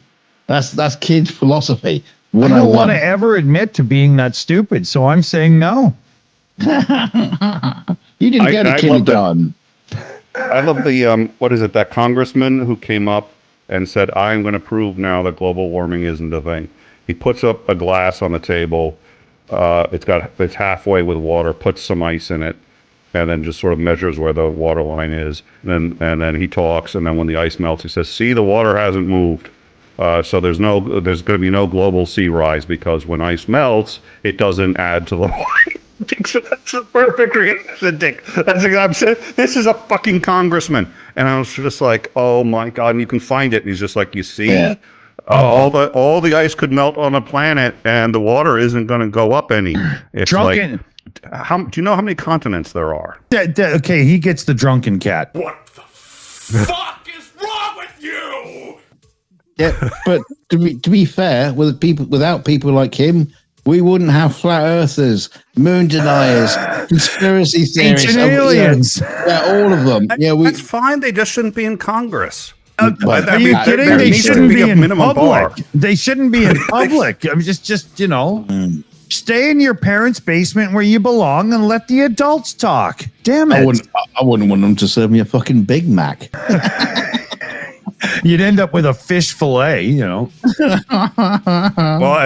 I listen. I'd be like, okay, where has this Big Mac been in between when you pulled it out of the oven and handed it to me here? Because I highly doubt that. Did Giorgio Tsoukalos touch that thing?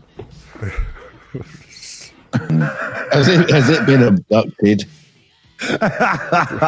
What is it? The road trip. Well, the guy said, "Oh, I didn't want sugar on my French toast." He goes, "Oh, you're right. I'm sorry about that." And he takes it back, and then he throws the French toast into his underwear, one on one side, one on the other, and walks around for a little bit, and then pulls it out, and all the sugar's on. Boom, hands it back to him. He goes, "Here you go." He goes, "Oh, thanks. Wow, these are really great guys." I was like, "Yeah, yeah." Oh God, I'm not ordering takeout for a month. Listen, if you see the guy, it's going to get even worse. That's the thing. That's the thing. The people say, people don't complain enough. When you go to a restaurant, and it's like, yeah, this is why I don't want to complain because they're gonna do something. Oh, here's a free. Is a free lemon meringue pie. Extra meringue on it. Whipped up by the chef. Oh, yeah. Oh, I make a special wonton soup for you. Okay, yeah. 1 sec here. Yeah. They're literally like dabbling with your lives in front of you when you go to a restaurant. It's like, we do. We need a Tuesday show called Taco Time. That's a good idea. Yeah, and then the toilet later is didn't quite get there in time. Or like that sign they hang in the bathroom at Taco Bell, flush twice, it's a long way to the kitchen.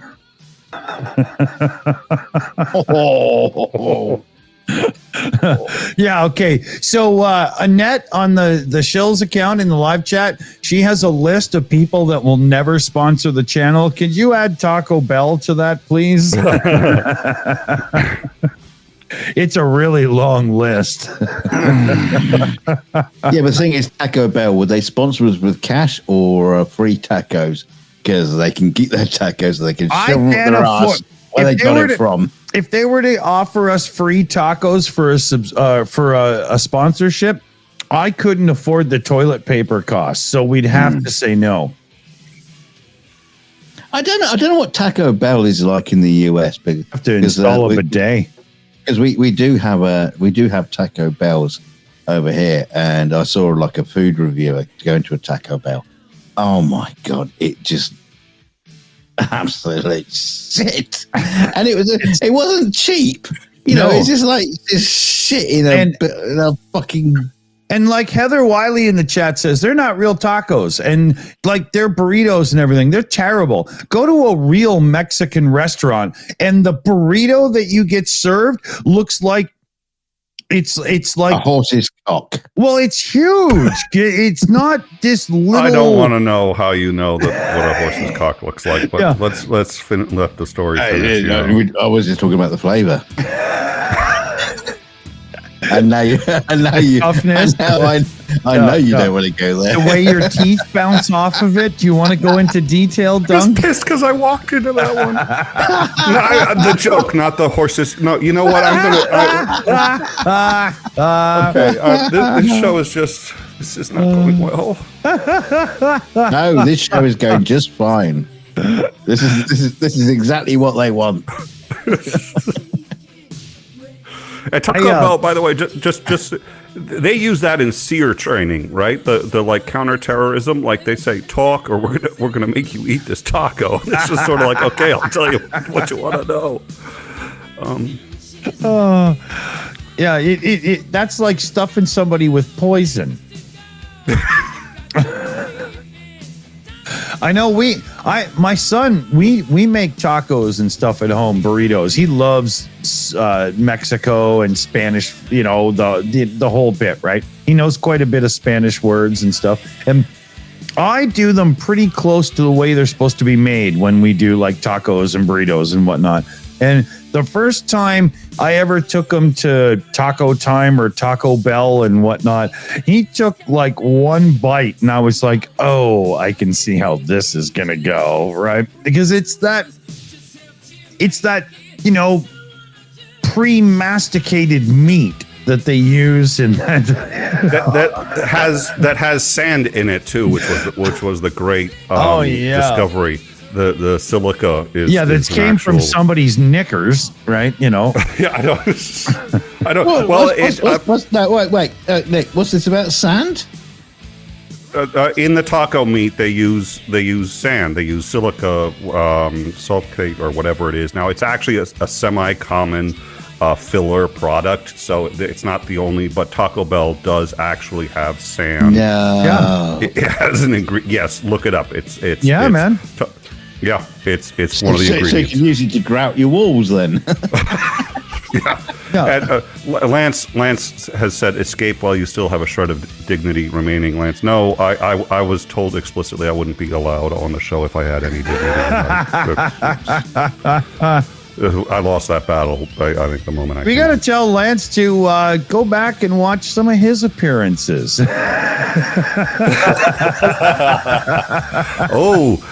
this is starting to get interesting. Yeah, I need blackmail material. I mean, I need ways to properly motivate. We got to call his wife and tell her to give him a phone so he can just sit there all doped up and call into the show. Hey, Nick, if you need blackmail material, we can send you negatives. Okay. This is good. I'm feeling a little better about this show now. I'm not great because I keep forgetting too. In time, you can't clip in time, and it's not our fault. I really wish you could. And there's so much stuff I'd like to clip. You cannot clip in time, and it took us a year to find out why. Because YouTube sucks and they won't tell you these things. They have different categories of show, and if you're in the news category, you cannot be clipped. So you can't clip ABC's, CNN. You can't clip a news show. I wonder if that's why we can't be clipped, because I can't even seem to find out how to turn that on or off. But I remember that thing being there when they first gave it to us, right? Yeah, we used to have it.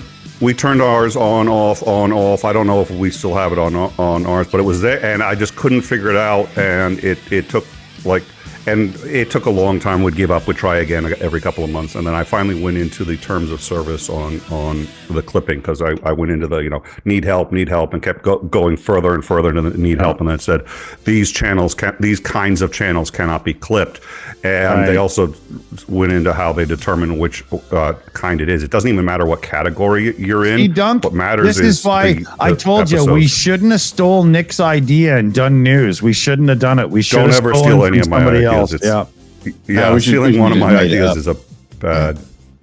But Nick, hang on, wait a minute. Nick came up with the idea of doing news. No, he came up with the idea of doing news in a very dry, factual way that made me think, you know what? Somebody could make it entertaining. Well, I came up with the idea of an ass clown doing news, and then it's just who's the ass clown and what's their technique. You treat Isandering that way? Wow.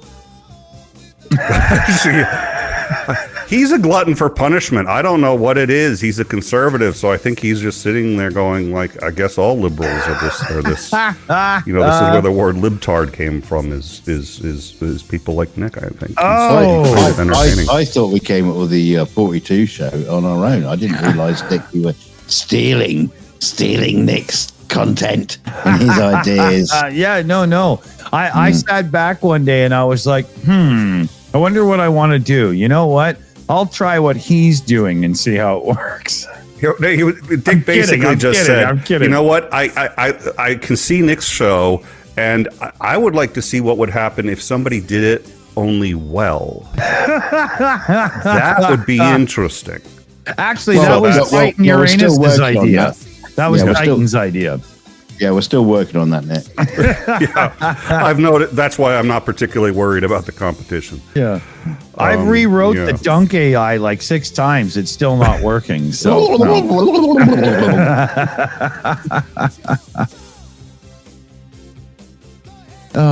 well, we're coming up on 2 hours. All I have to do is Hold on. All I have to do is reheat my son's pizza from earlier, because I ordered enough goddamn food to make sure I was clear for the night and good. And he is literally still in his pajamas doing his thing in his room, and he's like, fuck off and don't bug me. So I'm free for a bit more. I say we give it another 30 minutes. What do you guys think? I can probably do 30 minutes. Yeah, I can. I gotta go soon, but I'm gonna get myself some water, but just so that we don't leave Dunk all by himself, because that's kind of a scary. I don't know what he's gonna do. I think only one of us should go at a time. Yeah, you're right there, because usually what happens is his one hand slides down the stick, and that's not good for anyone. I just start talking shit. I just open my mouth and all this shit just comes out. Yeah, start implies you stopped at some point. Or weren't even doing it. I thought this was what people come for. Oh God! Hey, come on, Dunk Squad in the chat. Come on, back me up here. Come on, you bastards. Yeah, back them up to the edge of a cliff like a scared sheep.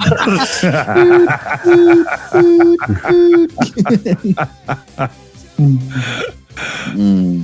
right, I'm gonna get some water. All right, Dunk. I can still fucking hear. Just FYI, these are wireless. I'm not gonna say anything. I'm just gonna throw Dick into the bus. I'm not gonna say anything until you come back. Don't do that, because I have to talk over the music, or we will get a copyright claim. We do have to be careful here. Yeah, keep talking. Okay, I'll give you 10 reasons why Dunk is a son of a bitch, right? Go on. Unlike a toilet seat, Dunk doesn't warm up when you touch him. Number 10. You got to do 10 up to number 1. Yeah. Okay, yeah. So number 9, when Dunk comes over to your house. Number 9. Yeah. When Dunk comes over to your house for supper, there's absolute terrible mess in the cat litter box every time. Number 8. Inviting him over to your child's bar mitzvah is a terrible idea because naked yoga is not for children's consumption. Number 7. I've had him over for a barbecue a couple of times, and whenever he pulls out those shish kebabs, look closely. They're hamsters. They're not for everyone. Number 3. I'm getting bored. Yeah.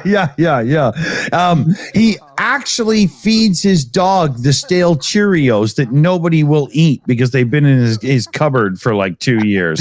That is not kibble. And number 1. He's driving me crazy right now with the voice effect and making, it took you too long to cut it short and you could have, so. And number 2. Now you're just a jerk. You didn't say you have to do it in order. You didn't say you have to do it in order. My brain was getting tired. I'm like, how many of these can I make up? You said 10. Okay, 5 next time. Damn it. Just go straight for 3.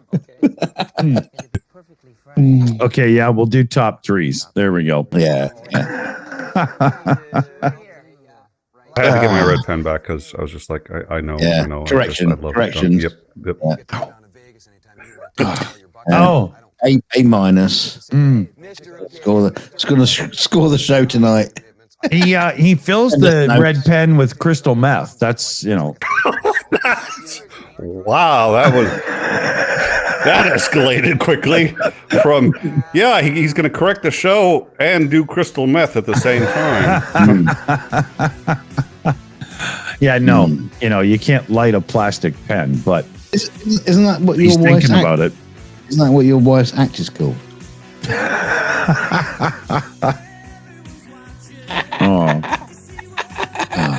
My wife has a name, X.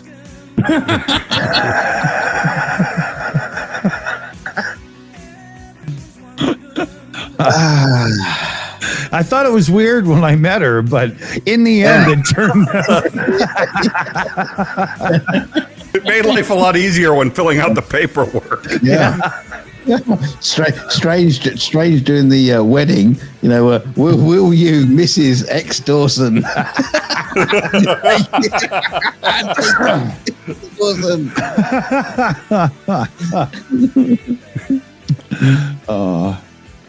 I've said it before. I can't show them because there's too much personal information, but my divorce papers are framed and on my dresser.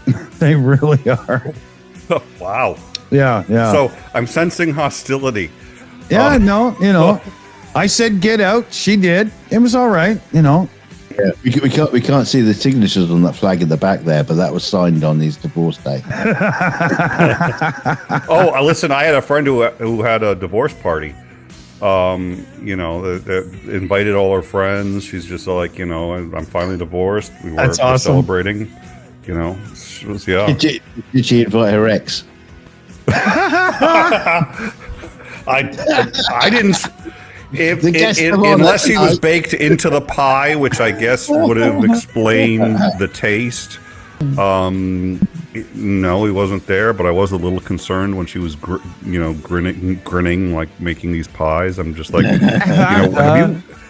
have you read those, fairy tales about? Okay. Yeah. That's funny. I did have a bit of a divorce party.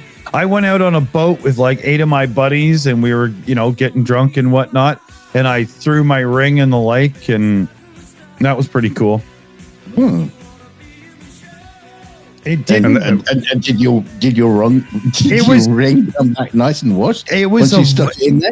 it was an instrument of evil, and I would have felt terrible had I imposed that thing on anybody else. So I made sure to make sure it was like the only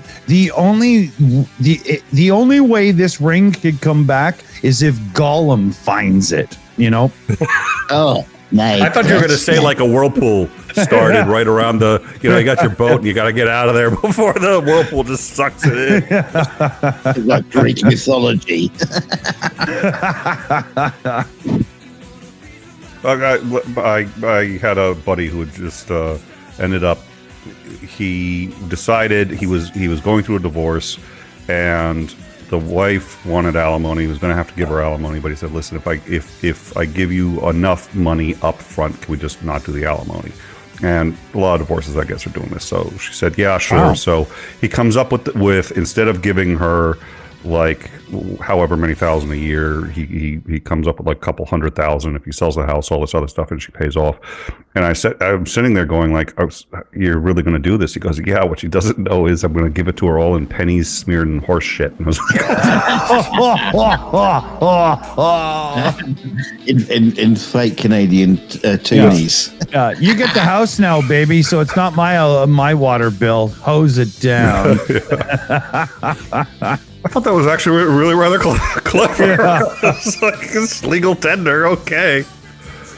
It's actually, that's television worthy. You couldn't script that for fake TV. What's it called? Reality TV, and make it believable. I think they just call it TV now.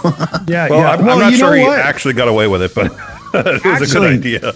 You know what a lot of the reality TV shows have started doing in the last like 18 months or so, maybe 12 months, is they are actually listing themselves as documentaries in IMDb ratings and whatnot.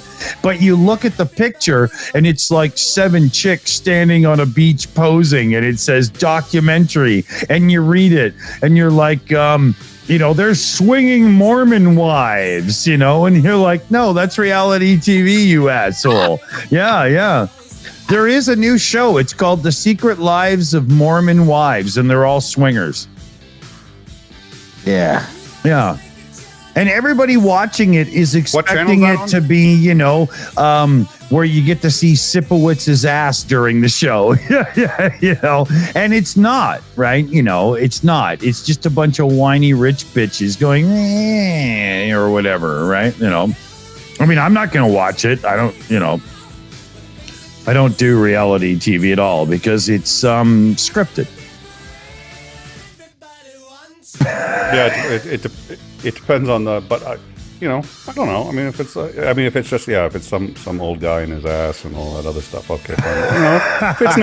If it's naked, if it's hot, naked Mormon wives, and I'll admit, saying that sentence aloud, it does sound somewhat unlikely, but if it were, I mean, I'd watch that documentary. I mean, I have an open mind. So you're going to be watching Amish wife swap when they throw the horse's bits into a bowl to find out. Dunk, you're going to have to explain to me. Jacob is getting off with what? Eh? You're going to have to explain to me your fascination with horses and their bits, because this is like the third or fourth time you brought it up in this. But Nick, you said you have an open mind. No. To watch the show about Mormon wives that are swingers and whatnot, that takes an open wallet. It's on paid streaming. Well, again, if they're hot and get naked a lot, I bet they don't. I bet it's more like Jersey Shore, where you just watch them fighting and stuff in restaurants or whatever, right? Oh, dear Lord. That was Jersey Shore was, I think, the worst of humanity on display. Well, no, that's when I became a Christian, because I was like, okay, I think that was like this. That was the at Lowe, he opened the seventh seal, and American culture went to hell. I mean, it was just like, it was proof that Satan exists. Oh, and is probably an executive in Hollywood. Yeah. Could it be Satan? No, if Satan was working in Hollywood, we'd have better programs. To be honest with you, they'd be more real. He knows what he's doing. He knows what he's doing. He's not a bad guy. He's just misunderstood. I need like 1 minute here, gentlemen. 1 second here, real quick. Okay. Yeah, here we go. So it's Nick's top 3 hates about Dick Dawson. Number 3. Oh wait, I gotta come up with something. Yeah. Hates about Dick Dawson. He stole my starting every show late idea and is never able to start a show ever fucking on time. Yeah, which is in your name of your channel. Yeah, that's my he stole it. He's Number 2. He has a really weird Yoda gremlin, like I don't know if it's a sidekick or a co-host or just like a decoration thing, but something planted just to his right that just like kind of freaks me. Yeah, no, I'm just in fucking charge. I don't know what you think about. Number 1. We all know that accent is fake, and he has from Cambridge. He's from Cambridge in the UK, and he's also the Canadian accent. Fucking pretentious git. Exactly. He's an attention hound. He just. I really should have turned on speakers when I got up, shouldn't I? No. You have to rewind this later to watch it. Fuck. Oh, thank God it's not monetized. Yeah. If we just got a community guidelines strike, I'm sorry, everybody, but I wasn't here. Yeah. Well. To be fair, I didn't think of any other way to strike the channel without you knowing. So as soon as you got up, I was like, "This is my chance." Yeah. Well, Nick was just like explaining his, his preference of double dipping dolphins, but we weren't going to go into that, So we just wait for you to come back. Oh man, if anybody wants to donate right now, I really need it for the weed fund because these guys are just taxing my limits. He needs it for the next witness protection program. Channel somewhere else. I just went 7 years under one name, and you're gonna make me change it? Are you really? Oh man, Flipper Dawson. Yeah. Arnold Schwarzenegger is at my door right now, and he's about to erase me. Oh God, that was so bad, wasn't it? we were talking like classic movies, good movies, and now you just had to bring up the. And that was, I remember too, because they said that was one of those ones where they literally did have it was like a prepackaged, pre-designed movie. They're just like, we're just going to literally do a script that's just. And we have to have a catchphrase. What's the catchphrase going to be? Like, oh, you're erased. That's going to be the catchphrase.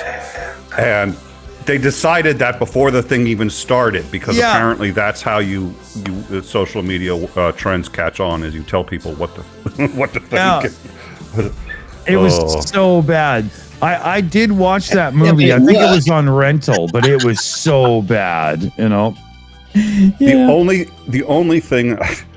I think it was that movie had one of the best lines in a movie I've ever heard, which I just thought was great. Somebody, he's on a plane, the plane's breaking up, somebody goes out with the last parachute, so he dives out, no parachute at all, manages to fight the guy, which was also in Point Break, but he gets the parachute on. He's about to hit the ground, so he pulls it. It's just a little late, so he hits the ground hard, lands in a junkyard, and there are these two kids. If Schwarzenegger was allowed to run for president, he would have got it for sure.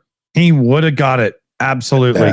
It was a comedian. For the wrong reasons, but Yeah. Well, Reagan.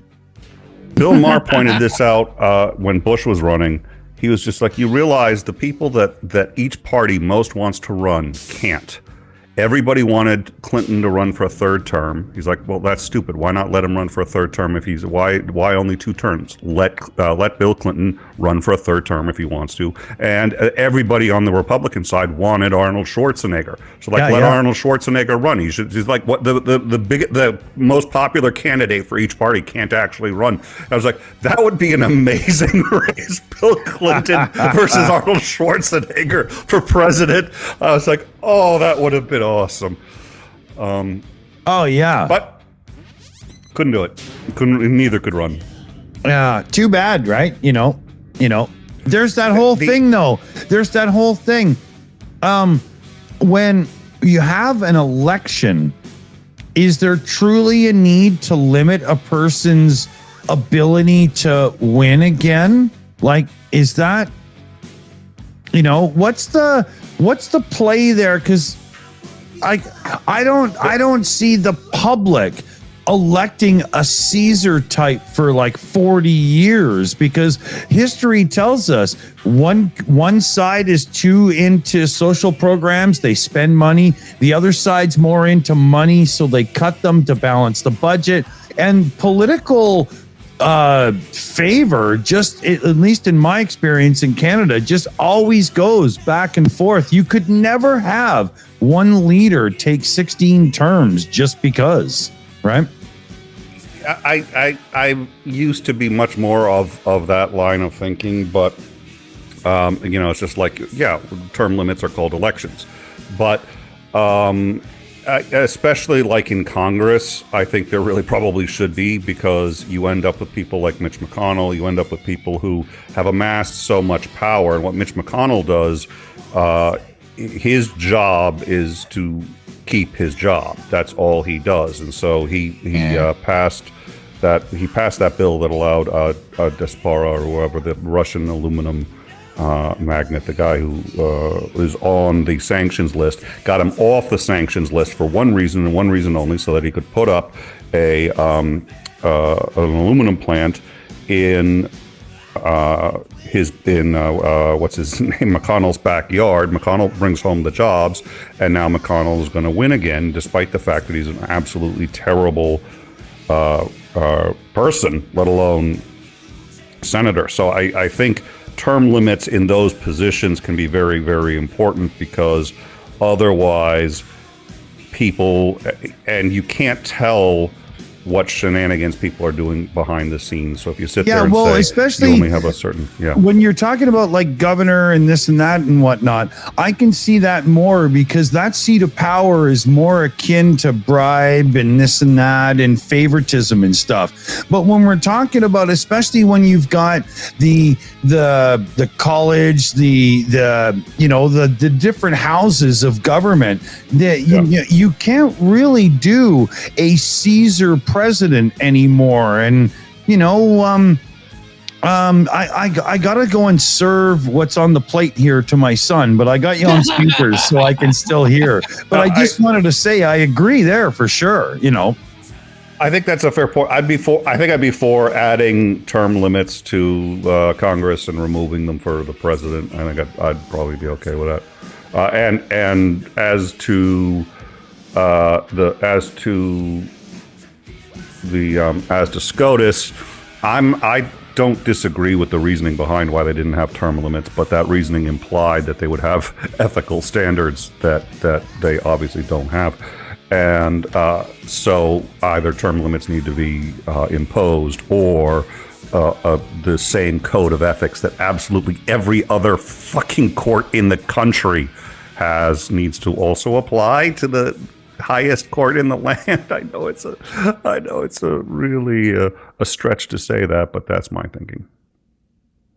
Well, it's so nice, Dick, to ask you the question, then fuck off, because then I have to follow it. Yeah. he's listening in the background. He's listening in the background. He keeps talking about like the Caesar aspect, and well, isn't that what kind of like Trump is aiming for, that king of the United States? And and he's shown me something that I didn't think, which is that it's possible. I think Trump isn't smart enough to pull it off. The whole 2025 or 2026 plan, no, 2025. 2025, yeah. Is terrifying. And when you take a look at that, it is a blueprint for how to install a Caesar presidency. And Trump's let that, he said the quiet part out loud when he told the Christians, he's just like, if you're Christian and you vote for me, you'll never have to vote again. He fucking said that. So he's shown it's possible. I was always a little worried that Rick DeSantis, who is similar-minded but actually somewhat smarter, would try to follow that same blueprint. Okay, he didn't, but it's been demonstrated to me that, yeah, it is possible. The thing, however, is term limits isn't necessarily going to stop that anymore. I mean, there are term limits in Russia. If Trump gets a second term and is successful with that plan, term limits would not stop him any more than anything else has. Would be my view. Now, that's not necessarily a reason to say don't try, but I'm not convinced. I think a lot of what Trump has, secretly planned in the background, I would do this and, secure the Republican rule and that kind of, BS and whatnot. I don't know if I'm right, because again, I'm not a real political person, but it seems to me there's so many checks and balances with the different levels of government and the other offices and institutions involved that there's basically no way you could ever get that through. No, I tend to agree with you, comrade. Here's an odd question for you, though. Okay, so let's say Trump win. He goes with his far right plan. Could it actually be beneficial for America? I'm not taking the morals. I'm not taking the moral side of things, and all those kind of it would be wrong, but could it actually be beneficial for America in some ways? That was in the same way as Hitler creating the Third Reich in Germany was beneficial for Germany, and Germany blossomed in those years. It did, which is why one of the things I would do is I would ask you what you mean by beneficial, because it did, but the only way he could do that was in a way that would ultimately cause the Second World War, which did not benefit Germany. But basically what you're arguing for is the Leviathan. That was Thomas Hobbes, who said that the best kind of government you can have is a single dictator, and you just got to make sure they're a benevolent dictator, and if you do that, everything's awesome. So that was like that's ever happened. I'm not sure how you, but he wrote a book on back to Caesar again, aren't we?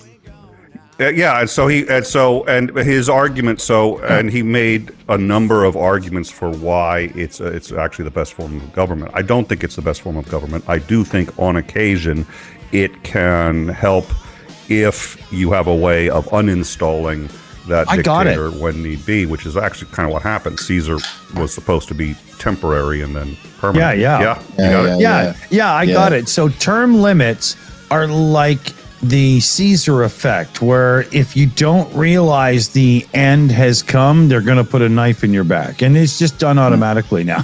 But I really like the observation, Dunk. I think that's it's an interesting thought experiment.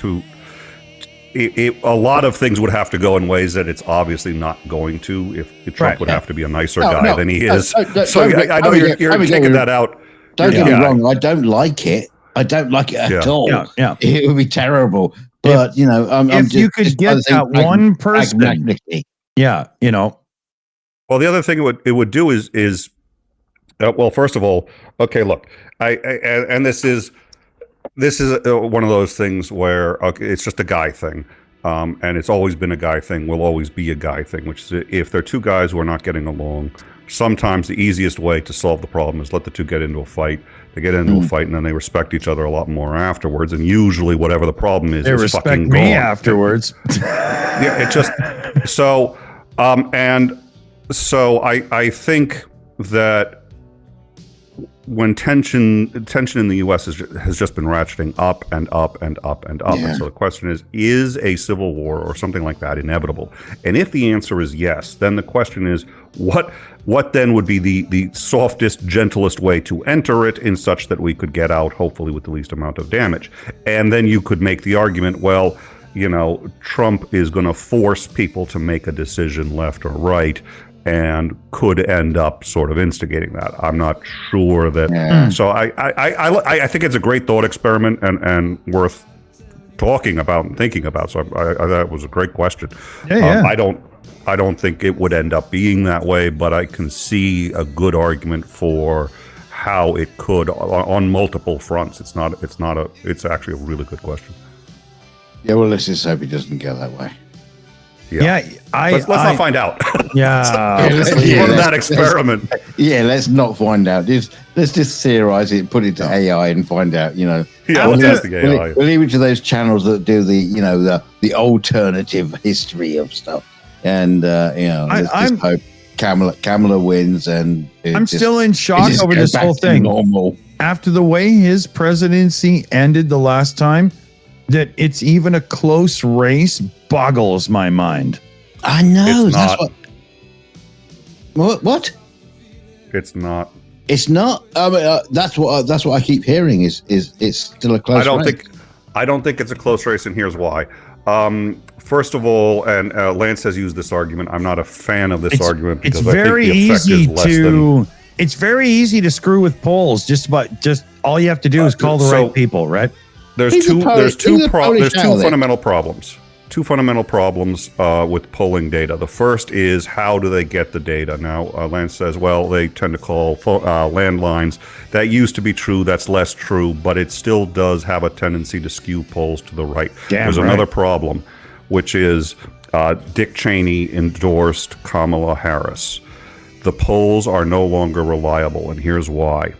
There is a reasonably large contingent of conservatives who will under no circumstances publicly go against Trump because they know it is the end of their career, but they are terrified of him, they hate him, and they do recognize him as a fascist. Yeah. And if you ask them, even in their own home, who are you voting for, they will say Trump. But by Dick Cheney publicly coming out, this is what's critical, right? And saying he is voting for Kamala. Now, anybody who's got a conscience, anybody who's been worried about it, who's on the right, which is more than you think, can now sit there and publicly fall in line to the pollsters. Yeah, they fall in line 100%. In fact, they can get louder. So what's going to happen is you're going to now see more people supporting Trump publicly because now they know they don't have to vote for it. You think? I think so. And so I think what's going to happen is you're going to see this huge blue wave, and everyone's going to sit there and say, why did so many people vote for Kamala when all the pollsters were being told, I'm going to vote for Trump? It's because they all lied, because that's what they have to do on the right, or they get destroyed. So makes a lot of sense, dude. Yeah. You know? So I suspect Dick Cheney, that's it. That was the tipping point. I think the polls can no longer be relied on because my Google News blew up with the Cheney thing with like so many sites, and they were very much sites where you could trust that their reaction, their exasperation in the way they were presenting it must have had some merit. Again, I don't truly know the American politics that much. I just know that I'm very much a voice against Trump, right? Okay, well, I'm gonna ask this question again, Nick. And I've asked it before. I'm not sure I've asked it to you. Oh God, please not the horse again. No, nothing to do about horse cock. We can do that later after the show.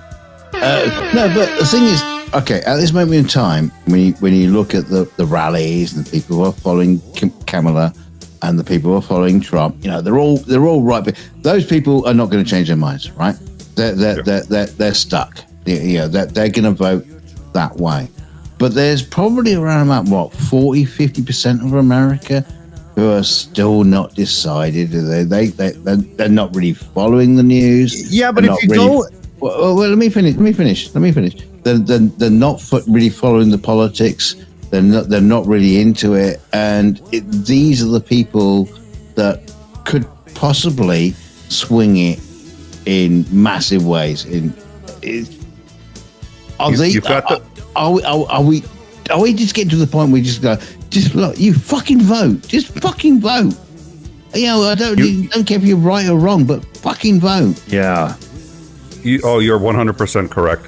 You're 100% correct, but the last thing you said, I'll correct you a little bit on the first ones. You're very close and you've got the right idea, but it's actually 40% usually can be considered to be solidly reliable on the right, 40% solidly reliable on the left. So both sides are vying for a 20% middle, not 40%, 20% middle undecided.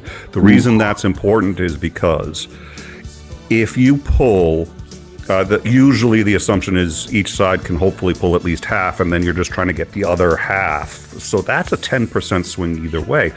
But if 10% of the Republicans defect, because Dick Cheney, and that's why the Dick Cheney thing is so important now, that 20% middle, half of which hopefully you can get, you don't even need to get half anymore. If you can get 5 or even 10% of the right to defect. If you've got 10% of the other side actually going the other way, all those are they called the swing voters? The swing voters are the undecided. You don't need as high a percentage of them, do you? But there was another thing I wanted to bring into this.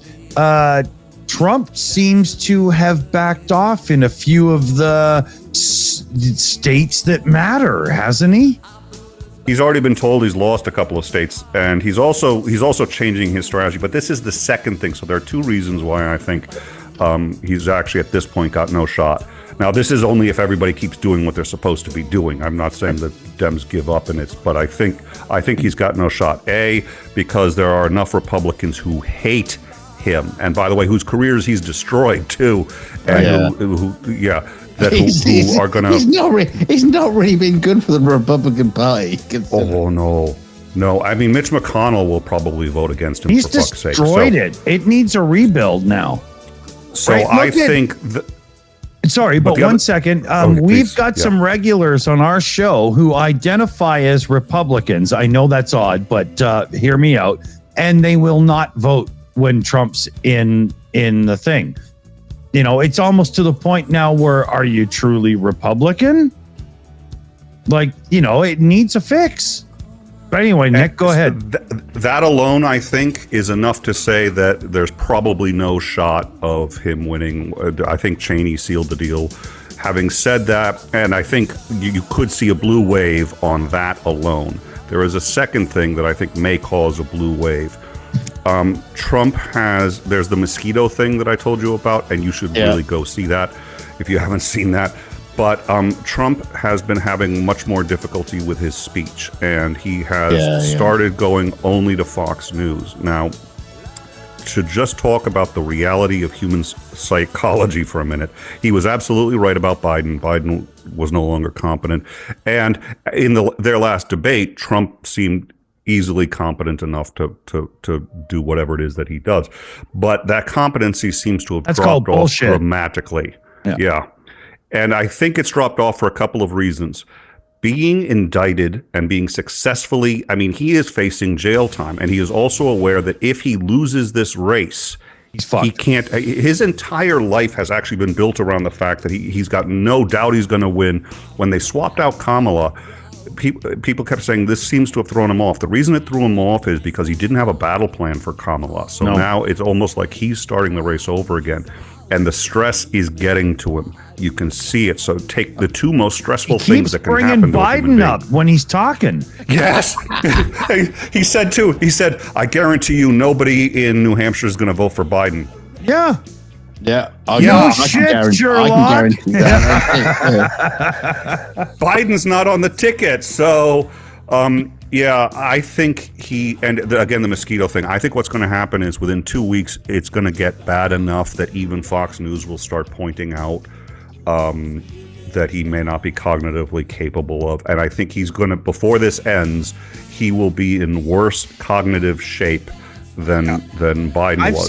I've seen a few things recently, Nick, where Fox News aren't 100% backing him like they used to because they can't look that fucking stupid in the end. Is it too late to replace him? I don't. Well, Jesus. They got nobody that's close to being a candidate. It's too late to replace him in. So yes and no. It's America. Nothing's simple. If they could replace him, but he wouldn't be on every ballot. Some ballots are already locked, so they can't replace him on every. So what they could do is essentially say, and so they're fucked. This is the only thing they could do that I can think of is say, okay, he's in cognitive decline, so he will not be the president, which means when you vote for him, you're actually voting for Vance. JD.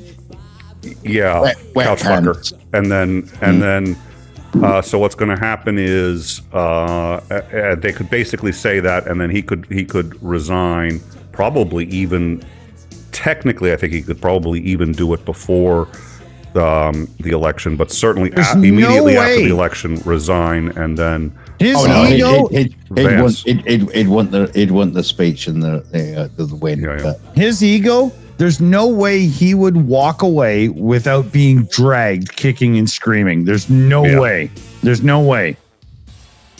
Well, and the Republicans. I think the Republicans aren't stupid. So they are looking to the future. They've realized that they're fucked now. Probably the worst thing that could happen to them right now is he wins. The second worst thing is Kamala wins. So they're going to vote Kamala because that's better. Because if he wins, he's A, going to do things antithetical to their own values, and B, he's a wrecking ball to both sides. If he gets in power, the Republican Party won't live it down for 20 years, right? It'll be so long, man. So they're thinking who's going to be our next main guy, but the only way they can have any credibility is if he never gets power again, because if he gets power again, they will be remembered as the party that handed that guy power a second time, and the second time he was ready for it. So I think they're going to sabotage him. I think that's already starting to happen, and I think the pressure and he's aware of what happens if he loses. He's actually almost in the Netanyahu position at this point. Yeah. So I think you're going to see his mental capacity start to degrade dramatically. I think it'll be a temporary. It won't be one that he'll get over right away, but I think he's going to start to have essentially a mental breakdown. And until he gets a week or two off of the campaign trail, he's not going to recover. So you're going to see some amazing shit, I think, over the next 2 weeks coming out of that guy. So both of those combined, I think it's over. I think Kamala's got it, barring something crazy.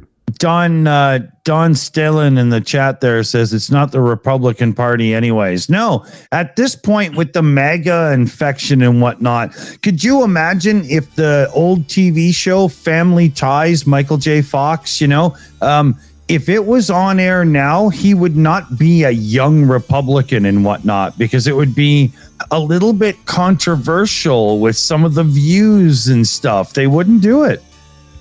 Well, Zantering's always been a conservative, and he's like, I'm not a Republican though anymore, and he's bailed on that party. And it's worth noting, this isn't the first time it's been the shift. It was the Democrats who founded the KKK, but they were the conservatives at the time.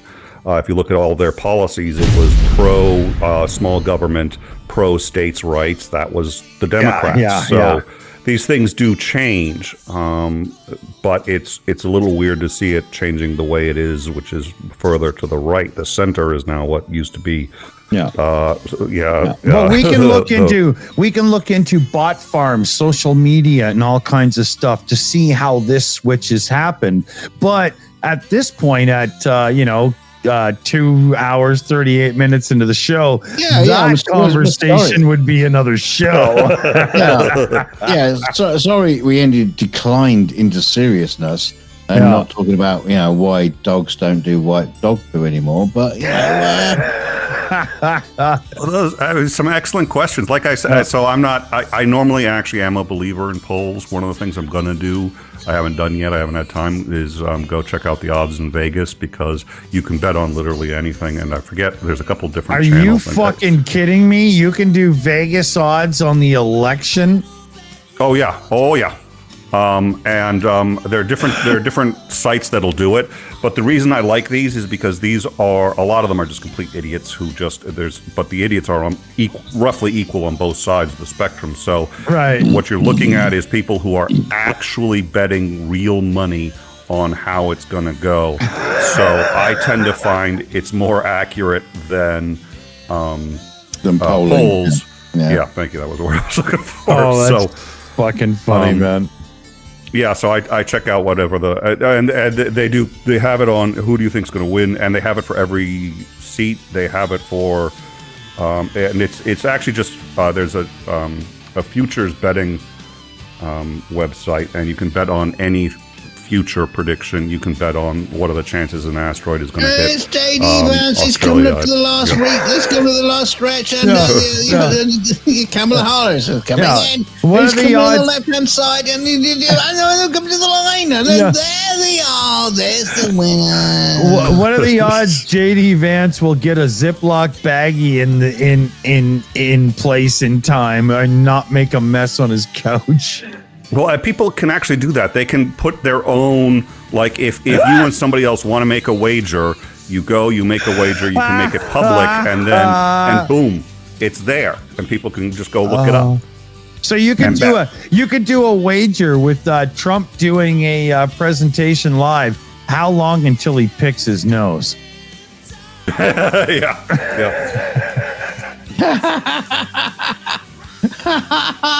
and then when he does, you could go double down. Does he eat it? What movie? Hang on, what movie was that? That's a movie reference. Yeah, it is. It is. $10 says he picks his nose. It's Caddyshack. $20 says he eats it. That's right. Yeah. Hey, look. At this point, we could probably get JD Vance to join us on PubChat. We got 10,000 subs. That's what. Well, that's probably what he needs. He'd probably show up naked if we told him he had to. I'm sure he's a lovely fella. Oh, hey, I got a shout out to make here. So none other than Heather Wiley in the chat there, who sent my son up some really cool stuff. One figurine you can see sitting on the bus above the fridge just behind me. She sent in none other than $6.66 for a direct donation. Hey, Heather, how's it going? Yeah, she sent my son some stuff up from Mexico. It's really cool. Nice. Yeah. Yeah, a real burrito. I mean, it was kind of cold by the time it got here, but it was awesome. Yeah. We sent him a Mexican hat and a sombrero. Underneath it was a little Mexican. Felix has this amazing skull that's all painted and stuff from the package up in his room. What did you say, your ex-wife? Yeah, but I've asked him before, can I bring it down and show everybody on camera? And he's not too fond of me touching his collectibles shelf, so I'll have to do it when he's not home, so I won't get in shit. Oh, yeah, Heather, I'm so sorry. I forgot to send you the video. Okay, I will. All right. Yeah. All right. Well, I'm going to need to get going because I'm going to have to start off an early day tomorrow. So, wait. I was going to tell you to fuck off anyway. So just wait a minute. Oh well, in that case, I'm going to stay. Just wait a minute. Just wait a minute. We're ending the show. Just hang out, until we actually end the show. Just don't know. Put the bottle of hand cream away. Just kept going until everyone passed out. Yeah, no. That's when we tell them to bring the beer. What you do is you go into the bar, you sit down as like 6 people in one of those booths, and you say, bring a pitcher of beer every 20 minutes until somebody passes out, and then bring one every 15. That's another movie reference if you know it. Oh, I have heard it before. I can't think. I can't. Nope. No, you stumped me. I don't have it. Rodney Dangerfield said it. It can't be. Okay, Rodney Dangerfield. I never saw Caddyshack. Triple in two. So Rodney Dangerfield. The only thing I could think of is Back to School, but I don't. Ding ding ding. That was it. Yeah. Okay. There you go. Yeah. Good call. Holy fuck! I actually got it. that was Yeah. I have a weird memory where I don't know what I had for breakfast, but I know what I watched 40 years ago. So I don't know. I'm that way too. Why did I walk into this room? oh yeah, but I remember the speed of sound, which my professor said at one point, and I wasn't really listening. Why do I need to know that? I don't know. So, Dunk, what do you think? Anything you want to leave as thought to the viewers as we, bid them adieu? Yeah, sure. Clip brush is coming to the Shills store soon, and you'll need to scrub your little man in the boat, and it'll be lovely and clean. My nerves are really good. Also really good for enjoyment factor. But I'm going to say thanks for Nick Sue's coming to here. I know we make fun of you and you make fun of us and all that kind of shit, but it was always an absolute pleasure to actually have you here and have a fun with you. And right. We'll see you next time on PubChat. All right. Remember, fellow babies, if the women don't find you handsome, they should at least find you handy. And after this show closes, I've got to give Dick some bad news. Oh no! Oh no! If it's horse related, I'm going to bail from the.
That's not.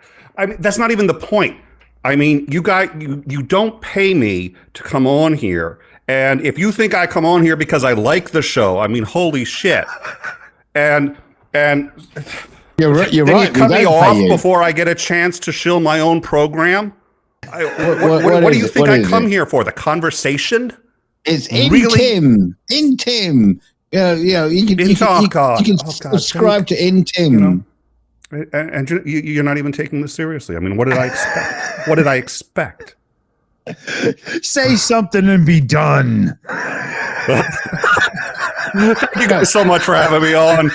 Thank you for giving me an extra 5 seconds. Listen. Really hard day. I told Annette too. I was just like, she's like, oh, come on today. I was like, you know what? I'm tired. it's been a long day, and then I was like, you know what, perfect way to unwind. So I came on, and I'm really glad I did. It was a blast. Thank you guys so much. Everybody already knows it's in Tim. Bearded freak. It's called In Tim, and if you want, we do the same thing that the Shills does, except fewer horse appendages involved. So I know it's a shame. Yeah. Thank you guys so much. I appreciate it. I had fun. We're gonna rerun the credits just because that was too fucking funny, but I'll fade them out early. Good night, everybody. Good night. Kissy kisses.